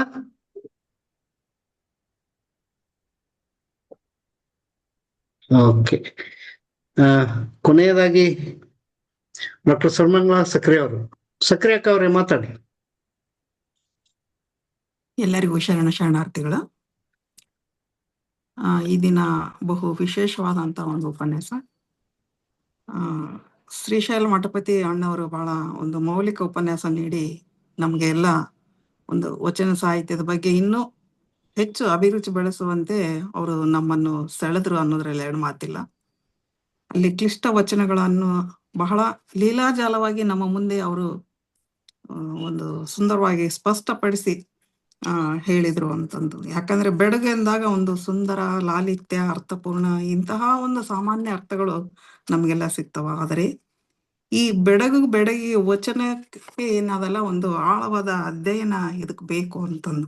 ಬರೀ ಆಳವಾದ ಅಧ್ಯಯನ ಅಂದ್ರೆ ಅಷ್ಟೇ ಅಲ್ಲ, ಒಂದು ತಾತ್ವಿಕ ಭಾಷೆಯ ಒಂದು ಪರಿಚಯ ಬೇಕು, ಆಧ್ಯಾತ್ಮದ ಒಂದು ಒಳನೋಟಗಳು ಬೇಕು. ಇವೆಲ್ಲವೂ ಸಹಿತ ನಾವು ಕಂಡುಕೊಂಡ್ರೆ ಮಾತ್ರ ಈ ಬೆಡಗಿನ ವಚನವನ್ನು ನಾವು ಓದಲು ಸಾಧ್ಯ, ಬರೆಯಲು ಸಾಧ್ಯ, ತಿಳ್ಕೊಳ್ಳಲಿಕ್ಕೂ ಸಾಧ್ಯ ಅಂತಂದು. ಅಷ್ಟು ಒಂದು ಬೆಡಗಿನ ಹರಿಕಾರ ಅಂತಂದಾಗ ಅಲ್ಲಮ ಪ್ರಭುನೇ ಅಂತಂದು ಒಂದು ಫೇಮಸ್. ಅವರು ಅಷ್ಟು ರೀತಿಯಾದ ಒಂದು ಖ್ಯಾತಿಯನ್ನು ವಚನ ಸಾಹಿತ್ಯದಲ್ಲಿ ಪಡೆದುಕೊಂಡದ್ದು ನಮ್ಗೆಲ್ಲ ಗೊತ್ತಿದೆ. ಅದನ್ನು ಕುರಿತಾಗಿ ನೀಲಾಂಬಿಕಾ ಅಕ್ಕನವರು ನಮ್ಮ ಮುಂದೆ ಅವರು ಹಂಚಿಕೊಂಡ್ರು. ಆಮೇಲೆ ಪುಷ್ಪ ಶೆಲವಡಿ ಮಠ ಅವರು ಸಹಿತ ಅದರ ಕುರಿತಾಗಿ ಮಾತನಾಡಿದರು. ನಾನು ಮುಖ್ಯವಾಗಿ ಇಲ್ಲಿ ಬೆಡಗಿ ಅಂತಂದಾಗ ಇಲ್ಲಿ ಮನ ಬಸುರಾದರೆ ಕೈ ಬೆಸಲಾಯಿತ್ತು ಕಂಡೆ, ಕರ್ಪೂರದ ಕಂಪ ಕಿವಿ ಕುಡಿಯುತ್ತಾ ಕಂಡೆ, ಮುತ್ತಿನ ಡಾಳವ ಮೂಗು ನುಂಗಿತ್ತು ಕಂಡೆ, ಕಂಗಳ ಹಸಿದ ವಜ್ರವ ನುಂಗಿತ್ತು ಕಂಡೆ, ಒಂದು ನೀಲದೊಳಗೆ 3 ಲೋಕವಾಡಗಿತ್ತು ಕಂಡೆ. ಇದು ಒಂದು ಬೆಡಗಿನ ವಚನ ಅಂತ. ಯಾಕಂತಂದ್ರೆ ನಮ್ಮ ಮನದಲ್ಲಿ ಇರತಕ್ಕಂಥ ಮಹಾಲಿಂಗವೇನಾಗಿದೆ, ಅದು ಗುರು ಕಾರುಣ್ಯದ ಅನುಭಾವದ ಒಂದು ಸಂಯೋಗದಿಂದ ಅಂತರಂಗದಲ್ಲಿ ಅದು ಕಾಣಲು ಪ್ರಾರಂಭವಾಗ್ತದೆ ಅದು ಅಂತ. ಇಷ್ಟಲಿಂಗ ರೂಪದ ಮೂಲಕ ಅದು ನಮ್ಮ ಕೈವಶವಾದಾಗ ಅಲ್ಲಿ ಕರ್ಪೂರವೆಂಬ ಸ್ವಾನುಭಾವವು ಸದ್ಭಾವ ಸಂಬಂಧದಿಂದ ಬೋಧನೆಯ ರಸವನ್ನು ನಮ್ಮ ಕಿವಿಗಳು ಸ್ವೀಕಾರ ಮಾಡ್ತದ ಅಂತ. ಮುತ್ತೆಂಬ ಮುಕ್ತಿಯು ಪರಿಶುಭ್ರವಾದಂತಹ ಪ್ರಭೆಯು ಸ್ವಾನುಭಾವದ ಮೂಲಕ ಅದು ಸುಗಂಧವನ್ನು ಅಂದ್ರೆ ಸುಜ್ಞಾನವನ್ನು ಅದು ಗ್ರಹಿಸ್ತದೆ ಅಂತಂದು. ಈ ಸುಜ್ಞಾನದಲ್ಲಿ, ಈ ಮಹಾಜ್ಞಾನದಲ್ಲಿ, ಈ ಮಹಾಗಣ ಅರ್ಥವು ಅದು ಶಿವತತ್ವವಾಗಿ ನಮ್ಮನ್ನು ಸ್ವೀಕಾರ ಮಾಡ್ತದ. ನೀಲವೆಂಬ ಮಾಯೆಯು ತ್ರಿಜಗವ ಅದು ಕಂಡಿತ್ತು, ಕೂಡಿತ್ತು. ಆದರೆ ಈ ಕಲ್ಪನೆಯಲ್ಲಿ ಅಲ್ಲಮರು ತಮ್ಮ ಒಂದು ಪರಶಿವನ ಸೇವೆಗೆ ಅತ್ಯಂತ ವಿಸ್ತಾರವಾಗಿ ತಮ್ಮ ಶೋಧನೆಯನ್ನಲ್ಲಿ ಮಾಡ್ತಾ ಹೋಗ್ತಾರೆ. ಆದ್ದರಿಂದ ಈ ಅಲ್ಲಮ್ಮರ ಈ ಮಾತುಗಳೇನಿದೆಯಲ್ಲ, ನಮ್ಮ ಒಂದು ಶರಣರ ಒಂದು ಸಾಮಾಜಿಕ ಶಕ್ತಿಯಾಗಿ ಮತ್ತು ಅದಕ್ಕಿಂತ ಮಿಗಿಲಾಗಿ ಅರ್ಥಪೂರ್ಣತೆಯ ಒಂದು ಸೂಚನೆಯನ್ನು ಕೊಡತಕ್ಕಂತಹ ಒಂದು ಸಂಬಂಧಗಳು ಈ ವಚನದಲ್ಲಿ ಕಾಣ್ತವೆ. ಹೀಗೆ ಅನೇಕ ವಚನಗಳನ್ನು ಶರಣರು ನಮ್ಮ ಜೊತೆಗೆ ಹಂಚಿಕೊಂಡರು. ಅವರಿಗೆ ನಮ್ಮ ವೇದಿಕೆಯ ವತಿಯಿಂದ ಶರಣಾರ್ಥಿಗಳನ್ನು ಅರ್ಪಿಸುತ್ತೇನೆ. ಎಲ್ಲರಿಗೂ ಶರಣಾರ್ಥಿಗಳು. ಈ ದಿನ ನಾನು ಕೆಲವು ಉತ್ಸಾಹದ ಮಾತುಗಳನ್ನು ಹೇಳ್ಬೇಕು ಮತ್ತು ಸಂತೋಷದ ಮಾತುಗಳನ್ನು ಹೇಳ್ಬೇಕು ಅಂತಂದು ನಿಮ್ಮ ಜೊತೆಗೆ ನಾನು ಕಾಯ್ತಾ ಇದ್ದೆ. ನನ್ನ ಒಂದು ಬಯಲ ಭಿತ್ತಿಯಲ್ಲಿ ಶರಣರ ತತ್ವ ಶೋಧ ಅನ್ನೋತಕ್ಕಂತ ಒಂದು ಪುಸ್ತಕ ಮನೆ ಬಂತು, ನನ್ನ ಮನೆ ತಲುಪಿತು. ಬಹಳ ಖುಷಿ ಆಯ್ತು. ಅದನ್ನು ನಾನು ನಿಮಗೆಲ್ಲ ತೋರಿಸ್ತೀನಿ. ಕಾಣ್ತಾ ಕ್ಯಾಮ್ರಾ ಹತ್ರ ಇದೆಯಾ? ಹಿಡೀರಿ, ಅಭಿನಂದನೆಗಳು. ಕ್ಯಾಮ್ರಾ ಹತ್ರ ಹಿಡೀರಿ, ಕ್ಯಾಮ್ರಾ ಹತ್ರ ಹಿಡೀರಿ, ಕ್ಯಾಮ್ರಾ ಹತ್ರ ಹಿಡೀರಿ. ಹಾ ಈಗ ಕಾಣ್ತದ? ಹಾ ಬಹಳ ಚೆನ್ನಾಗಿದೆ ಮೇಡಮ್, ಅಭಿನಂದನೆಗಳು. ಅಕ್ಕ, ನಿಮ್ಮ ಮನದಾಳದ ಮಾತುಗಳು ಇಲ್ಲಿದ್ದಾವ. ಇಲ್ಲ ಅಭಿನಂದನೆಗಳು ಅಕ್ಕ. ಅರಿವಿಗೆ ಸ್ವಲ್ಪ ಹಿಂದೆ ಆಚಾರವನ್ನು ಇಡ್ರಿ, ಹಿಂದೆ ತಗೋ. ಹಾ ರೈಟ್, ಟೈಟಲ್ ಸ್ವಲ್ಪ ಕಾಣ್ತಾ ಇಲ್ಲ. ಮೇಲೆತ್ತಿ. ಹಾ ಕಾಣುತ್ತೆ ಅಕ್ಕ? ಇಲ್ಲ ಟೈಟಲ್ ಯಾಕೋ ಮಸುಕಿದೆ. ಹೌದಾ ಹ್ಮ್. ಅಕ್ಕ? ಗ್ರೂಪ್ ನಲ್ಲಿ ಹಾಕಿ ನೋಡಿ, ಫೋಟೋ ಹೊಡೆದು ಹಾಕಿ. ಆಯ್ತ್ರಿ. ಕಾಂಗ್ರೆಚುಲೇಷನ್ ರೀ ಅಕ್ಕ. ಥ್ಯಾಂಕ್ ಯು ಅಕ್ಕ, ಥ್ಯಾಂಕ್ ಯು. ಮೇಡಮ್ ಅಭಿನಂದನೆಗಳು. Thank you. ಅಭಿನಂದನೆಗಳು ಮಂಗಳಕ್ಕ, ಅಭಿನಂದನೆಗಳು. ಹಾ ಅಕ್ಕ, ಅಭಿನಂದನೆಗಳು. ಇದರ ಒಂದು ಪರಿಶ್ರಮ ಎಲ್ಲ ವಿಜಯ್ ಕುಮಾರ್ ಕಮ್ಮಾರ್ ಅವರಿಗೆ ಸಲ್ಬೇಕು. ಅವರ ಒಂದು ಶ್ರಮ ಬಹಳ ಇದೆ ಇದರಲ್ಲೆಲ್ಲ. ನಮ್ಮನ್ನೆಲ್ಲರಿಗೂ ಒಂದು ಪ್ರೋತ್ಸಾಹದಿಂದ ನೀವೆಲ್ಲ ಬರೀರಿ, ಬುಕ್ ಪ್ರಕಟ ಮಾಡೋಣ ಅನ್ನೋತಕ್ಕಂತ ಒಂದು ಒತ್ತಾಸೆ ಸಹಿತ ಅವ್ರದ್ದು. ಹಾಗಾಗಿ ಅವರಿಗೆ ನಾನು ಬಹಳ ಒಂದು ಮನಪೂರ್ವಕವಾಗಿ ಅಭಿನಂದನೆಯನ್ನು ಸಲ್ಲಿಸ್ತೇನೆ. ಶರಣಾರ್ಥಿಗಳು. ಮೇಡಮ್ ಅಭಿನಂದನೆಗಳು. ನಿಮ್ದೊಂದು ಕಾಪಿ ನಮಗೂ ಕಳಿಸಿ. ಥ್ಯಾಂಕ್ ಯು, ಕಳಿಸ್ತೀನಿ.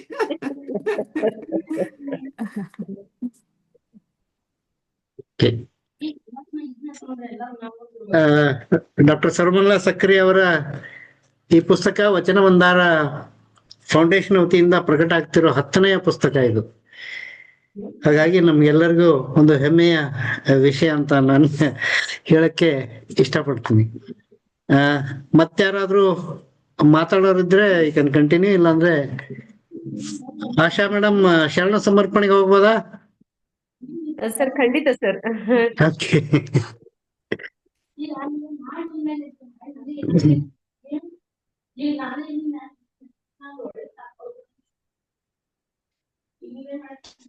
ಎಲ್ಲರಿಗೂ ಶರಣಾರ್ಥಿಗಳು. ಒಂದು ಉತ್ತಮ ಉಪನ್ಯಾಸವನ್ನ ನೀಡಿದಂತ ಡಾಕ್ಟರ್ ಶ್ರೀಶೈಲ್ ಮಠಪತಿ ಸಂಕೇಶ್ವರ್ ಅವರಿಗೆ ಧನ್ಯವಾದ ಹೇಳ್ತಾ, ಇಂದಿನ ಪ್ರಾರ್ಥನೆಯನ್ನ ವಾರವೊಂದರಿಯೇ ಅಂತಕ್ಕಂಥ ಒಂದು ವಚನದ ಮೂಲಕ ಪ್ರಾರಂಭಿಸಿದಂತ ಕುಮಾರಿ ಶಾರದಾ ಬಡಿಗೇರ್ ಕಲಬುರ್ಗಿಯವರು, ಅವರ ತಂದೆ ಡಾಕ್ಟರ್ ಬಸವರಾಜ್ ಬೋರ್ಗಿಯವರು ಸ್ವತಃ ಹಿಂದೂಸ್ತಾನಿ ಶಾಸ್ತ್ರೀಯ ಗಾಯಕರು. ಅವರ ಮಾರ್ಗದರ್ಶನದಲ್ಲಿ ಡಾಕ್ಟರ್ ಶಾರದಾ ಬಡಿಗೇರ್ ಅವರು bachelor in music Karnataka college ಧಾರವಾಡದಲ್ಲಿ ಮುಗಿಸಿದ್ದಾರೆ. ಅದ್ಭುತ ಹಿಂದೂಸ್ತಾನಿ ಗಾಯಕಿ ಆಗುವಂತ ಎಲ್ಲ ಲಕ್ಷಣಗಳನ್ನ ಆ ಮಗು ಹೊಂದಿದೆ ಅಂತ ಹೇಳ್ತಾ ಅವರಿಗೆ ಧನ್ಯವಾದಗಳನ್ನ ಹೇಳೋಣ. ಹಾಗೆ ಇನ್ನೊಂದು ಗಾಯನ ಪ್ರತಿಭೆ ಕುಮಾರಿ ಸಂಜನಾ ಕೊರ್ಗರ್ ಮುಂಡಗೋಡದಿಂದ ಜಾಯ್ನ್ ಆಗಿ ಒಂದು ವಚನವನ್ನ ಪ್ರಸ್ತುತ ಮಾಡಿದ್ಲು. ಆ ಮಗುನು ಕೂಡ ಅತ್ಯಂತ ಪ್ರಬುದ್ಧ ಪ್ರತಿಭೆ. ಇವೆರಡು ಮಕ್ಕಳು ಇವತ್ತು ಹಾಡಿದ್ದು ಪ್ರಾಬಬ್ಲಿ ಅವ್ರು ಇರ್ತಕ್ಕಂಥ ಏರಿಯಾದಲ್ಲಿ ಆ ನೆಟ್ವರ್ಕ್ ಪ್ರಾಬ್ಲಮ್ ಇದೆ. ಯಾವಾಗ್ಲೂ ಆ high pitch it will not catch. Next time ಅದನ್ನ ಇಂಪ್ರೂವ್ ಮಾಡ್ಕೊಳ್ಳಿ ಅಂತ ಹೇಳ್ತಾ ಅವ್ರಿಗೂ ಕೂಡ ಧನ್ಯವಾದಗಳನ್ನ ಹೇಳೋಣ. ಇನ್ನ ಈ ಉಪನ್ಯಾಸವನ್ನ ಶಿವಮೊಗ್ಗದ ಬಳ್ಳಿಗಾವಿಯಿಂದ ಪ್ರಾರಂಭ ಮಾಡಿದ್ರು. ಶಿವಮೊಗ್ಗ ನನಗೆ ತಿಳಿದ ಮಟ್ಟಿಗೆ 3 ಶರಣರನ್ನ ಕೊಟ್ಟಿರ್ತಕ್ಕಂಥ ಒಂದು ಜಿಲ್ಲೆ. ಒಬ್ರು ಅಲ್ಲಂ ಪ್ರಭುಗಳು, ಇನ್ನೊಬ್ರು ಅಕ್ಕ ಮಹಾದೇವಿ, ಇನ್ನೊಬ್ಳು ಹಿರೇಜಂಬೂರಿನ ಸತ್ಯಕ್ಕನವರು. ಅವರು ಅಲ್ಲಮ ಪ್ರಭುಗಳ ಬಗ್ಗೆ ಮಾತಾಡ್ತಾ ಅಲ್ಲಮ ಪ್ರಭುಗಳು ಎಲ್ಲ ಕಡೆ ಸುತ್ತಾಡ್ತಿದ್ರು ಅಂತ ಶಿವಣ ಪ್ರಸಾದಿ ಮಹಾದೇವನವರು ತಮ್ಮ ಶಿವನ ಸಂಪಾದನೆಯಲ್ಲಿ ಬರೀತಾರೆ. ಇಂತಪ್ಪ ಜಂಗಮ ಸ್ಥಳವನ್ನು ನಿಂಬುಗೊಂಡು ಸುಳಿದಾಡುತ್ತಿದ್ದಮ್ಮ ಅಂತಕ್ಕಂಥ ಮಾತನ್ನ ಅಲ್ಲಂ ಪ್ರಭುಗಳ ಬಗ್ಗೆ ಶಿವಗಣ ಪ್ರಸಾದಿ ಮಹಾದೇವನವರು ಬರೀತಾರೆ. ಅದನ್ನ ಡಾಕ್ಟರ್ ಮಠಪತಿಯವರು ಪ್ರಾರಂಭದಲ್ಲಿನೇ ಅದಕ್ಕೆ ಒಂದು ಅಡಿಪಾಯವನ್ನ ಹಾಕ್ತಾರೆ. ಯಾಕೆ ಸುತ್ತಾಡ್ತಿದ್ರು ಅಂದ್ರೆ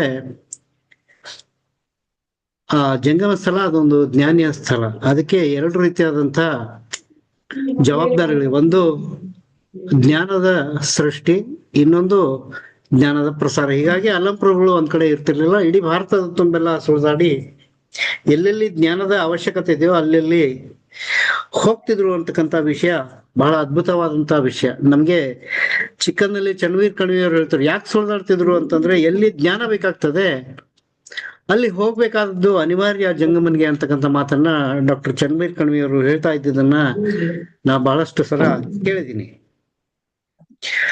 ಹಾಗೆ ಬೆಳಗಿನ ವಚನಗಳನ್ನ ಒಟ್ಟು 9 ವಚನಗಳನ್ನ ಡಾಕ್ಟರ್ ಮಠಪತಿ ಸರ್ ಅವರು ಇವತ್ತು ನಮಗೆ ಉಣಬಡಿಸಿದ್ದಾರೆ. ಕಬ್ಬಿಣದ ಕಡಲೆಯಾದಂತ ಅಲ್ಲಂಪ್ರಭುಗಳ ವಚನಗಳನ್ನ ಅತ್ಯಂತ ಸುಂದರವಾಗಿ ಹಾಗೂ ಸರಳವಾಗಿ ನಮ್ಮ ಎದುರಿಗೆ ತೆರೆದಿಟ್ಟಿದ್ದಾರೆ. ಹಾಗೆ ಅವ್ರಿಗೆ ಧನ್ಯವಾದಗಳನ್ನ ಹೇಳ್ತಾ, ಅಲ್ಲಂಪ್ರಭುಗಳು ಅದರಲ್ಲೂ ನಮ್ಮ ವಚನಕಾರ್ತಿಯರು ಈ ಪ್ರಾಣಿ ಪಕ್ಷಿಗಳ ರೂಪಕಗಳನ್ನ ಬಳಸೋದಿದೆಯಲ್ಲ, ಬಹಳ ಅದ್ಭುತವಾದಂತ ಒಂದು ಚಿಂತನೆಯನ್ನ ವಚನಕಾರ್ತಿಯರು ಹಾಗೂ ಅಲ್ಲಂಪ್ರಭುಗಳು ಹಾಗೂ ಇನ್ನಿತರ ವಚನಕಾರರು ಕೂಡ ಮಾಡಿದ್ದಾರೆ. ಸ್ಪೆಷಲ್ ಆಗಿ ಅಲ್ಲಂಪ್ರಭುಗಳು ಆಮೇಲೆ ವಚನಕಾರ್ತಿಯರು ಈ ಪ್ರಾಣಿ ಪಕ್ಷಿಗಳ ಪ್ರತಿಮೆಗಳನ್ನ ಉಪಯೋಗಿಸೋದನ್ನ ನಾವು ನೋಡಿದೀವಿ. ಅದರಲ್ಲೂ ಯಾಕೆ ನಾವು ಇವತ್ತಿನ ಉಪನ್ಯಾಸ ಅತ್ಯಂತ ಹಿಡಿದಿರ್ತದೆ ಅಂತಂದ್ರೆ ಸೆಲೆಕ್ಷನ್ ಆಫ್ ವಚನಸ್, 9 ವಚನಗಳು 9 ತತ್ವಗಳನ್ನ ಆಧರಿಸಿ ಅವರು ಸೆಲೆಕ್ಷನ್ ಮಾಡ್ಕೊಂಡಿದ್ರೆ this is the greatness of today's presentation ಅಂತ ನನಗನ್ನಿಸ್ತದೆ. ಮಾನವನ ಕಾಯಗುಣದ ಬಗ್ಗೆ ಮಾತನಾಡ್ತಕ್ಕಂಥ ರಕ್ಕಸಿಗಿಬ್ಬರು ಮಕ್ಕಳು, ಆತ್ಮ ಮತ್ತು ಜೀವಾತ್ಮನ ಬಗ್ಗೆ ಮಾತನಾಡ್ತಾ ಗಗನದ ಮೇಲೊಂದು ಅಭಿನವ ಗಿಳಿ, ಪಂಚೇಂದ್ರಿಯಗಳನ್ನ ಕುರಿತಂತ ಊರ ಮಧ್ಯದೊಳಗಿನ ಕಾಡು, ವಿಷಯ ಸುಖದವನ್ನ ಕುರಿತಂತ ಹೃದಯ ಕಂದನ, ನಶ್ವರವಾದ ದೇಹವನ್ನ ಕುರಿತಂತೆ ಅರಗಿನ ಪುತ್ಥಳಿಯ ನುರಿಕೊಂಡಡೆ, ಕಾಲ ಮತ್ತು ಮಾಯೆಯ ಪ್ರತೀಕವಾಗಿ ಹುಲಿಯ ತಲೆಯ ಹುಲ್ಲೆ, ಶಬ್ದದ ನಿರೂಪವನ್ನ ಅರಳಿ ಮರದ ಮೇಲೆ. ಅಲ್ಲಂಪ್ರಭುಗಳು ಹೇಳ್ತಾರೆ, ಶರಣರು ನುಡಿದು ಸೂತಕಿಗಳಲ್ಲ ಅಂತ ಹೇಳ್ತಾರೆ.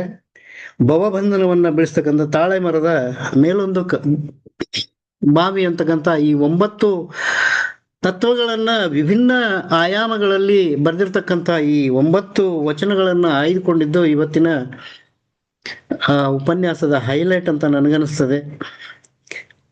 ಅವ್ರಿಗೆ ನಿನ್ನೆ 6:30 ಹೇಳಿದ್ವಿ ನಾವು, ನಾಳೆ ಕಾರಣಾಂತರದಿಂದ ಇವತ್ತಿನ ಉಪನ್ಯಾಸಕರು ಉಪನ್ಯಾಸಕ್ಕೆ ನೀಡಕ್ ಆಗ್ತಿಲ್ಲ ಅವ್ರಿಗೆ ಮಾಡಿ ಅಂತ ಕೇವಲ 12 ಗಂಟೆಗಳ ಅವಧಿಯಲ್ಲಿ ಒಂದು ಅದ್ಭುತವಾದಂತಹ ಉಪನ್ಯಾಸಗಳು ವಿಭಿನ್ನ ನೆಲೆಗಳಲ್ಲಿ ಅಲ್ಲಂಪ್ರಭುಗಳ ವಚನಗಳನ್ನ ನಿರ್ವಚನ ಮಾಡಿದಂಥ ಡಾಕ್ಟರ್ ಶ್ರೀಶೈಲ್ ಮಠಪತಿ ಅವರಿಗೆ ವಚನ ಸಾಹಿತ್ಯ ಮಂದಾರ ಫೌಂಡೇಶನ್ ವತಿಯಿಂದ ಹೃದಯಪೂರ್ವಕವಾದಂತಹ ಧನ್ಯವಾದಗಳನ್ನ ಹೇಳ್ತಾ, ಮುಂದಿನ ದಿನಗಳಲ್ಲಿ 4 ವಿಷಯಗಳನ್ನ ನಮ್ಮ ನೀಲಾಂಬಿಕಾ ಅಕ್ಕ ಅವ್ರು ಕೊಟ್ಟಿದ್ದಾರೆ. ದೇಹವನ್ನ ಕುರಿತಂತೆ ಬೆಳಗಿನ ವಚನಗಳು, ಅಲ್ಲಂಪ್ರಭುಗಳದ್ದೇ ಆಗ್ಬೇಕಂತೇನಿಲ್ಲ, ದೇಹವನ್ನ ಕುರಿತಂತೆ ಬೆಳಗಿನ ವಚನಗಳು, ಅರಿವನ್ನ ಕುರಿತಂತೆ ಬೆಳಗಿನ ವಚನಗಳು ಹಾಗೂ ಅಂತರಂಗವನ್ನ ಕುರಿತಂತೆ, ಹೀಗೆ ಹಲವಾರು ಆಯಾಮಗಳಲ್ಲಿ ನಾವು ನಿಮಗೆ ಸಬ್ಜೆಕ್ಟ್ ಅನ್ನ ಕೊಡುವಂತಹ ಪ್ರಯತ್ನವನ್ನು ಮಾಡ್ತೀವಿ. ತಮ್ಮಿಂದ ಉಪನ್ಯಾಸವನ್ನು ಕೂಡ ನಿರೀಕ್ಷಣೆ ಮಾಡ್ತೀವಿ ಅಂತ ಹೇಳ್ತಾ ತಮಗೆ ಧನ್ಯವಾದಗಳನ್ನು ಹೇಳ್ತಾ, ಇಂದಿನ ಸಂವಾದ ಕಾರ್ಯಕ್ರಮದಲ್ಲಿ ಹಮೀದಾ ಬೇಗಂ ಅವರು, ನೀಲಾಂಬಿಕಾ ಪೊಲೀಸ್ ಪಾಟೀಲ್ ಒಂದು ವಿಶೇಷವಾದಂತ ಉಪನ್ಯಾಸ ಸರಣಿಯನ್ನ ಕೂಡ ಅವರು ತೆರೆದಿಟ್ರು. ಡಾಕ್ಟರ್ ಶಲ್ಬಡಿ ಮಠ ಅವರು ಹಾವೇರಿಯಿಂದ ಹಾಗೂ ಆಶಾ ಎಮ್ಕಣಿ ಮರಡಿ ಅವರು ಬೆಳಗಾವಿಯಿಂದ, ಕೊನೆಯದಾಗಿ ಡಾಕ್ಟರ್ ಶ್ರವಣಗಳ ಸಕ್ರಿ ಅವರು ಎಲ್ಲ ಉಪನ್ಯಾಸಗಳ ಹಾಗೂ ಸಂವಾದಗಳ ಒಂದು ಜಿಸ್ಟ್ ಅನ್ನ ನಮಗೆ ತಂದು ಕೊಟ್ಟಿದ್ದಾರೆ. ಅವ್ರಿಗೆಲ್ಲರಿಗೂ ಕೂಡ ಧನ್ಯವಾದಗಳನ್ನ ಹೇಳ್ತಾ, ಇಂದಿನ ಕಾರ್ಯಕ್ರಮವನ್ನು ನಿರೂಪಣೆ ಮಾಡಿದಂತಹ ಬೆಳಗಾವಿಯ ಶ್ರೀಮತಿ ಆಶಾ ಯಮಕರ್ಣಿಮರಡಿ ಅವ್ರಿಗೂ ಕೂಡ ಧನ್ಯವಾದಗಳನ್ನ ನಾವು ಹೇಳ್ತೀವಿ. ಅತ್ಯಂತ ಪ್ರಬುದ್ಧ ನಿರೂಪಕಿಯರು, ನಮ್ಮ ವಚನ ಸಾಹಿತ್ಯ ಮಂದಾರ ಫೌಂಡೇಶನ್ನ ನಿರೂಪಕಿಯರಾದಂಥ ಆಶಾ ಯಮಕರ್ಣಿಮರಡಿ ಅವ್ರಿಗೂ ಕೂಡ ಧನ್ಯವಾದ. ಅವ್ರಿಗೆಲ್ಲ ಇದೆಲ್ಲ ನೀರು ಕುಡ್ದಂಗೆ, ಯಾಕಂದ್ರೆ ಪ್ರತಿನಿತ್ಯ ಅವರ ಕಾರ್ಯಕ್ರಮಗಳನ್ನ ನಾವು ನೋಡ್ತಾ ಇರ್ತೀವಿ. ಒಂದೋ ನಿರೂಪಣೆ ಮಾಡ್ತಿರ್ತಾರೆ, ಇಲ್ಲ ಉಪನ್ಯಾಸವನ್ನ ಮಾಡ್ತಿರ್ತಾರೆ. ಇಲ್ಲ ವಂದನಾರ್ಪಣೆ ಅಥವಾ ಶರಣ ಸಮರ್ಪಣೆ ಮಾಡ್ತಾ ಹಾಗಾದ್ರೆ ನಿರಂತರವಾಗಿ ಆ ಸ್ಟೇಜ್ ಅನ್ನ ಆಕ್ರಮಿಸಿಕೊಂಡು ಅತ್ಯಂತ ಸಮರ್ಥವಾದ ನಿರೂಪಣೆಯನ್ನ ಇವತ್ತು ಮಾಡಿದ್ದಾರೆ. ಅವರಿಗೂ ಕೂಡ ಧನ್ಯವಾದಗಳನ್ನ ಅರ್ಪಿಸ್ತಾ ಇದ್ವಿ. ಹಾಗೇನೆ ಈ ಕಾರ್ಯಕ್ರಮಗಳಿಗೆ ಆಗಮಿಸಿದಂತ ಎಲ್ಲ ವೀಕ್ಷಕ ಪ್ರಭುಗಳಿಗೂ ಕೂಡ ಧನ್ಯವಾದಗಳನ್ನ ಹೇಳ್ತಾ, ಮುಂದಿನ ವಾರ 24/1/2026 ಮಡಿವಾಳ ಮಾಚಿದೇವರ ವಚನಗಳಲ್ಲಿ ತತ್ವ ಸಿದ್ಧಾಂತಗಳನ್ನ ಕುರಿತು ಮಾತನಾಡಲಿದ್ದಾರೆ. ಕಲಬುರಗಿಯ ಡಾಕ್ಟರ್ ವಿದ್ಯಾವತಿ ಪಾಟೀಲ್ ಅವರು ಅತ್ಯಂತ ಸಮರ್ಥವಾದಂತ ಉಪನ್ಯಾಸಕಿ. ಅವರ ಹಲವಾರು ಉಪನ್ಯಾಸಗಳನ್ನ ನಾನು ಕೇಳಿದ್ದೀನಿ. ಕಲಬುರಗಿಯ ಸರ್ವಜ್ಞ ಕಾಲೇಜಿನಲ್ಲಿ ಪ್ರೊಫೆಸರ್ ಆಗಿರ್ತಕ್ಕಂಥ ಡಾಕ್ಟರ್ ವಿದ್ಯಾವತಿ ಪಾಟೀಲ್ ಅವರ ಉಪನ್ಯಾಸವನ್ನು ಮುಂದಿನ ವಾರ ಹೀಗೆ ಸೇರಿ ವಚನ ಸಾಹಿತ್ಯದ ತೇರನ್ನ ಎಳೆಯುವಂತಹ ಒಂದು ಜವಾಬ್ದಾರಿಯನ್ನ ನಾವೆಲ್ಲ ವಹಿಸ್ಕೊಳ್ಳೋಣ ಅಂತ ಹೇಳ್ತಾ ನನ್ನ ಶರಣು ಸಮರ್ಪಣೆಗೆ ವಿರಾಮವನ್ನು ಹೇಳ್ತೀನಿ. ಎಲ್ಲರಿಗೂ ಶರಣು ಶರಣಾರ್ಥಿಗಳು. Asha madam, you can conclude the meeting please. ಎನಗಿಂತ ಕಿರಿಯರಿಲ್ಲ, ಶಿವಭಕ್ತರಿಗಿಂತ ಹಿರಿಯರಿಲ್ಲ ಎನ್ನುವ ವಿನೀತ ಭಾವದಲ್ಲಿ ಎಲ್ಲರಿಗೂ ಶರಣು ಸಮರ್ಪಣೆಯನ್ನು ನೀಡಿದಂತ ಡಾಕ್ಟರ್ ವಿಜಯಕುಮಾರ್ ಕಮ್ಮಾರ್ ಅವರಿಗೆ ಧನ್ಯವಾದಗಳು. ಇವತ್ತಿನ ಕಾರ್ಯಕ್ರಮ ಎಷ್ಟು ವಿಷಯ ಅಂದ್ರೆ ವಿಷಯವೂ ಕೂಡ ವಿಶೇಷ, ಭಾಗವಹಿಸಿದವರೆಲ್ಲರೂ ಕೂಡ ವಿಶೇಷ. ಇದು ಒಂಥರ ನನಗೆ ಬಹಳ ದಿನಗಳ ನಂತರ ನಾನು ವಚನ ಮಂದಾರ ವೇದಿಕೆಗೆ ಬಂದು ನಿರೂಪಣೆ ನಡೆಸ್ಕೊಡ್ತಾ ಇದ್ದೀನಿ. ನಿಜವಾಗ್ಲೂ ನಾನು ಬಹಳ ಒತ್ತಡದಲ್ಲಿದ್ದೆ, ಟ್ರಾವೆಲ್ ದಲ್ಲಿ ಇದ್ದೀನಿ. ಒಂದ್ ಕಡೆ ನಿಂತು ಈ ಕಾರ್ಯಕ್ರಮ ನಿರೂಪಣೆ ಮಾಡಿ ಮತ್ತೆ ಮುಂದೆ ನಾನು ಊರಿಗೆ ಹೋಗ್ತಾ ಇದ್ದೀನಿ. ದಯವಿಟ್ಟು ಮಾತಿನಲ್ಲಿ ವಾಕ್ಯ ಆಶಾ, ನಿಮ್ ಧ್ವನಿ ಕೇಳಾರ್ದ ಬಹಳ ದಿನ ಆಗಿತ್ತು. ಬಹಳ ಸ್ವೀಟ್, ಬಹಳ ಚಂದ. ನಿಮ್ಮೆಲ್ಲ ಅಲ್ಲ, ಹಾಡು ಹಾಡಿದಷ್ಟೇ ಸುಂದರ ನಿಮ್ಮ ಧ್ವನಿ. ಧನ್ಯವಾದಗಳು. ದಯವಿಟ್ಟು ನನ್ನ ಹೌದಿಲ್ಲ, ಮಾತಿಗೆ ನೀವು ವ್ಯತ್ಯಾಸವಾಗಿದ್ರೆ, ಪದದೋಷಗಳಾಗಿದ್ರೆ ತಾವೆಲ್ಲ ಕ್ಷಮಿಸ್ಬೇಕು ಅಂತ ಕೇಳ್ತಾ. ಏನಿಲ್ಲಪ್ಪ, ಬಹಳ ಕರೆಕ್ಟ್, ಚೆನ್ನಾಗಿತ್ತು. ಅವಾಗವಾಗ ಅಟೆಂಡ್ ಆಗ್ರಿ, ಒಂದಿಷ್ಟು ಮಾಡ್ರಿ ನಮ್ಮ ವೇದಿಕೆಯಲ್ಲಿ. ಖಂಡಿತ ಮೇಡಮ್. ಒಂದಿಷ್ಟು ಪೋಸ್ಟ್ ಗಳಲ್ಲಿ ಇದೀನಿ. ಅದೊಂದು ಇನ್ನೊಂದ್ 4 ತಿಂಗಳಿಗೆ ಆ ಪೋಸ್ಟ್ ಏನು ಬೇಡಪ್ಪ, ಕಡಿ 2 ತಿಂಗಳಿಗೆ ಒಂದ್ಸಲ ಆದ್ರೂ ಮಾಡ್ರಿ, ನೀವು ದಿನಾ ಮಾಡೋದು ಬೇಡ. ಖಂಡಿತ ನಿಮ್ಮೆಲ್ಲರ ಪ್ರೀತಿ ವಿಶ್ವಾಸ ಮುಂದೆ ನಾನ್ ಮಾಡೋದು ಏನ್ ದೊಡ್ಡದಲ್ಲ. ಅದ್ರ ಸಮಯ ಹೊಂದಿಸ್ಕೊಳ್ಳೋದು ಸ್ಯಾಟರ್ಡೆ ಸಂಡೇ ಬಂತು ಅಂದ್ರೆ ಸ್ವಲ್ಪ ಕಷ್ಟ ಆಗುತ್ತೆ. ಎಲ್ಲ ಪ್ರೀತಿ ವಿಶ್ವಾಸ, ನಿಮ್ಮೆಲ್ಲರ ಆಶೀರ್ವಾದ ನನ್ ಮೇಲೆ ಇದ್ರೆ ಸದಾ ನಾನ್ ನಿಮ್ ಜೊತೆ ಇದ್ದಂಗೆ. ಕರೆದು ಅವಕಾಶ ಕೊಡ್ತಾರಂತ ಸೋದರ ಡಾಕ್ಟರ್ ವಿಜಯಕುಮಾರ್ ಕಮ್ಮಾರ್ ಅವರಿಗೆ, ಭಾಗವಹಿಸಿದ ಎಲ್ಲ ಹಿರಿಯ ಸಹೋದರಿಯರಿಗೆ, ಜ್ಞಾನಿಗಳಿಗೆ ನನ್ನ ಅನಂತ ಶರಣು ಶರಣಾರ್ಥಿಗಳನ್ನ ಅರ್ಪಿಸುತ್ತಾ ಇವತ್ತಿನ ಈ ಕಾರ್ಯಕ್ರಮಕ್ಕೆ ಇಲ್ಲಿಗೆ ವಿರಾಮ ಹೇಳೋಣ. ಮುಂದಿನ ಕಾರ್ಯಕ್ರಮದಲ್ಲಿ ಮತ್ತೆ ಎಲ್ಲರೂ ಸಿಗೋಣ. ಶುಭ ಸಂಜೆ.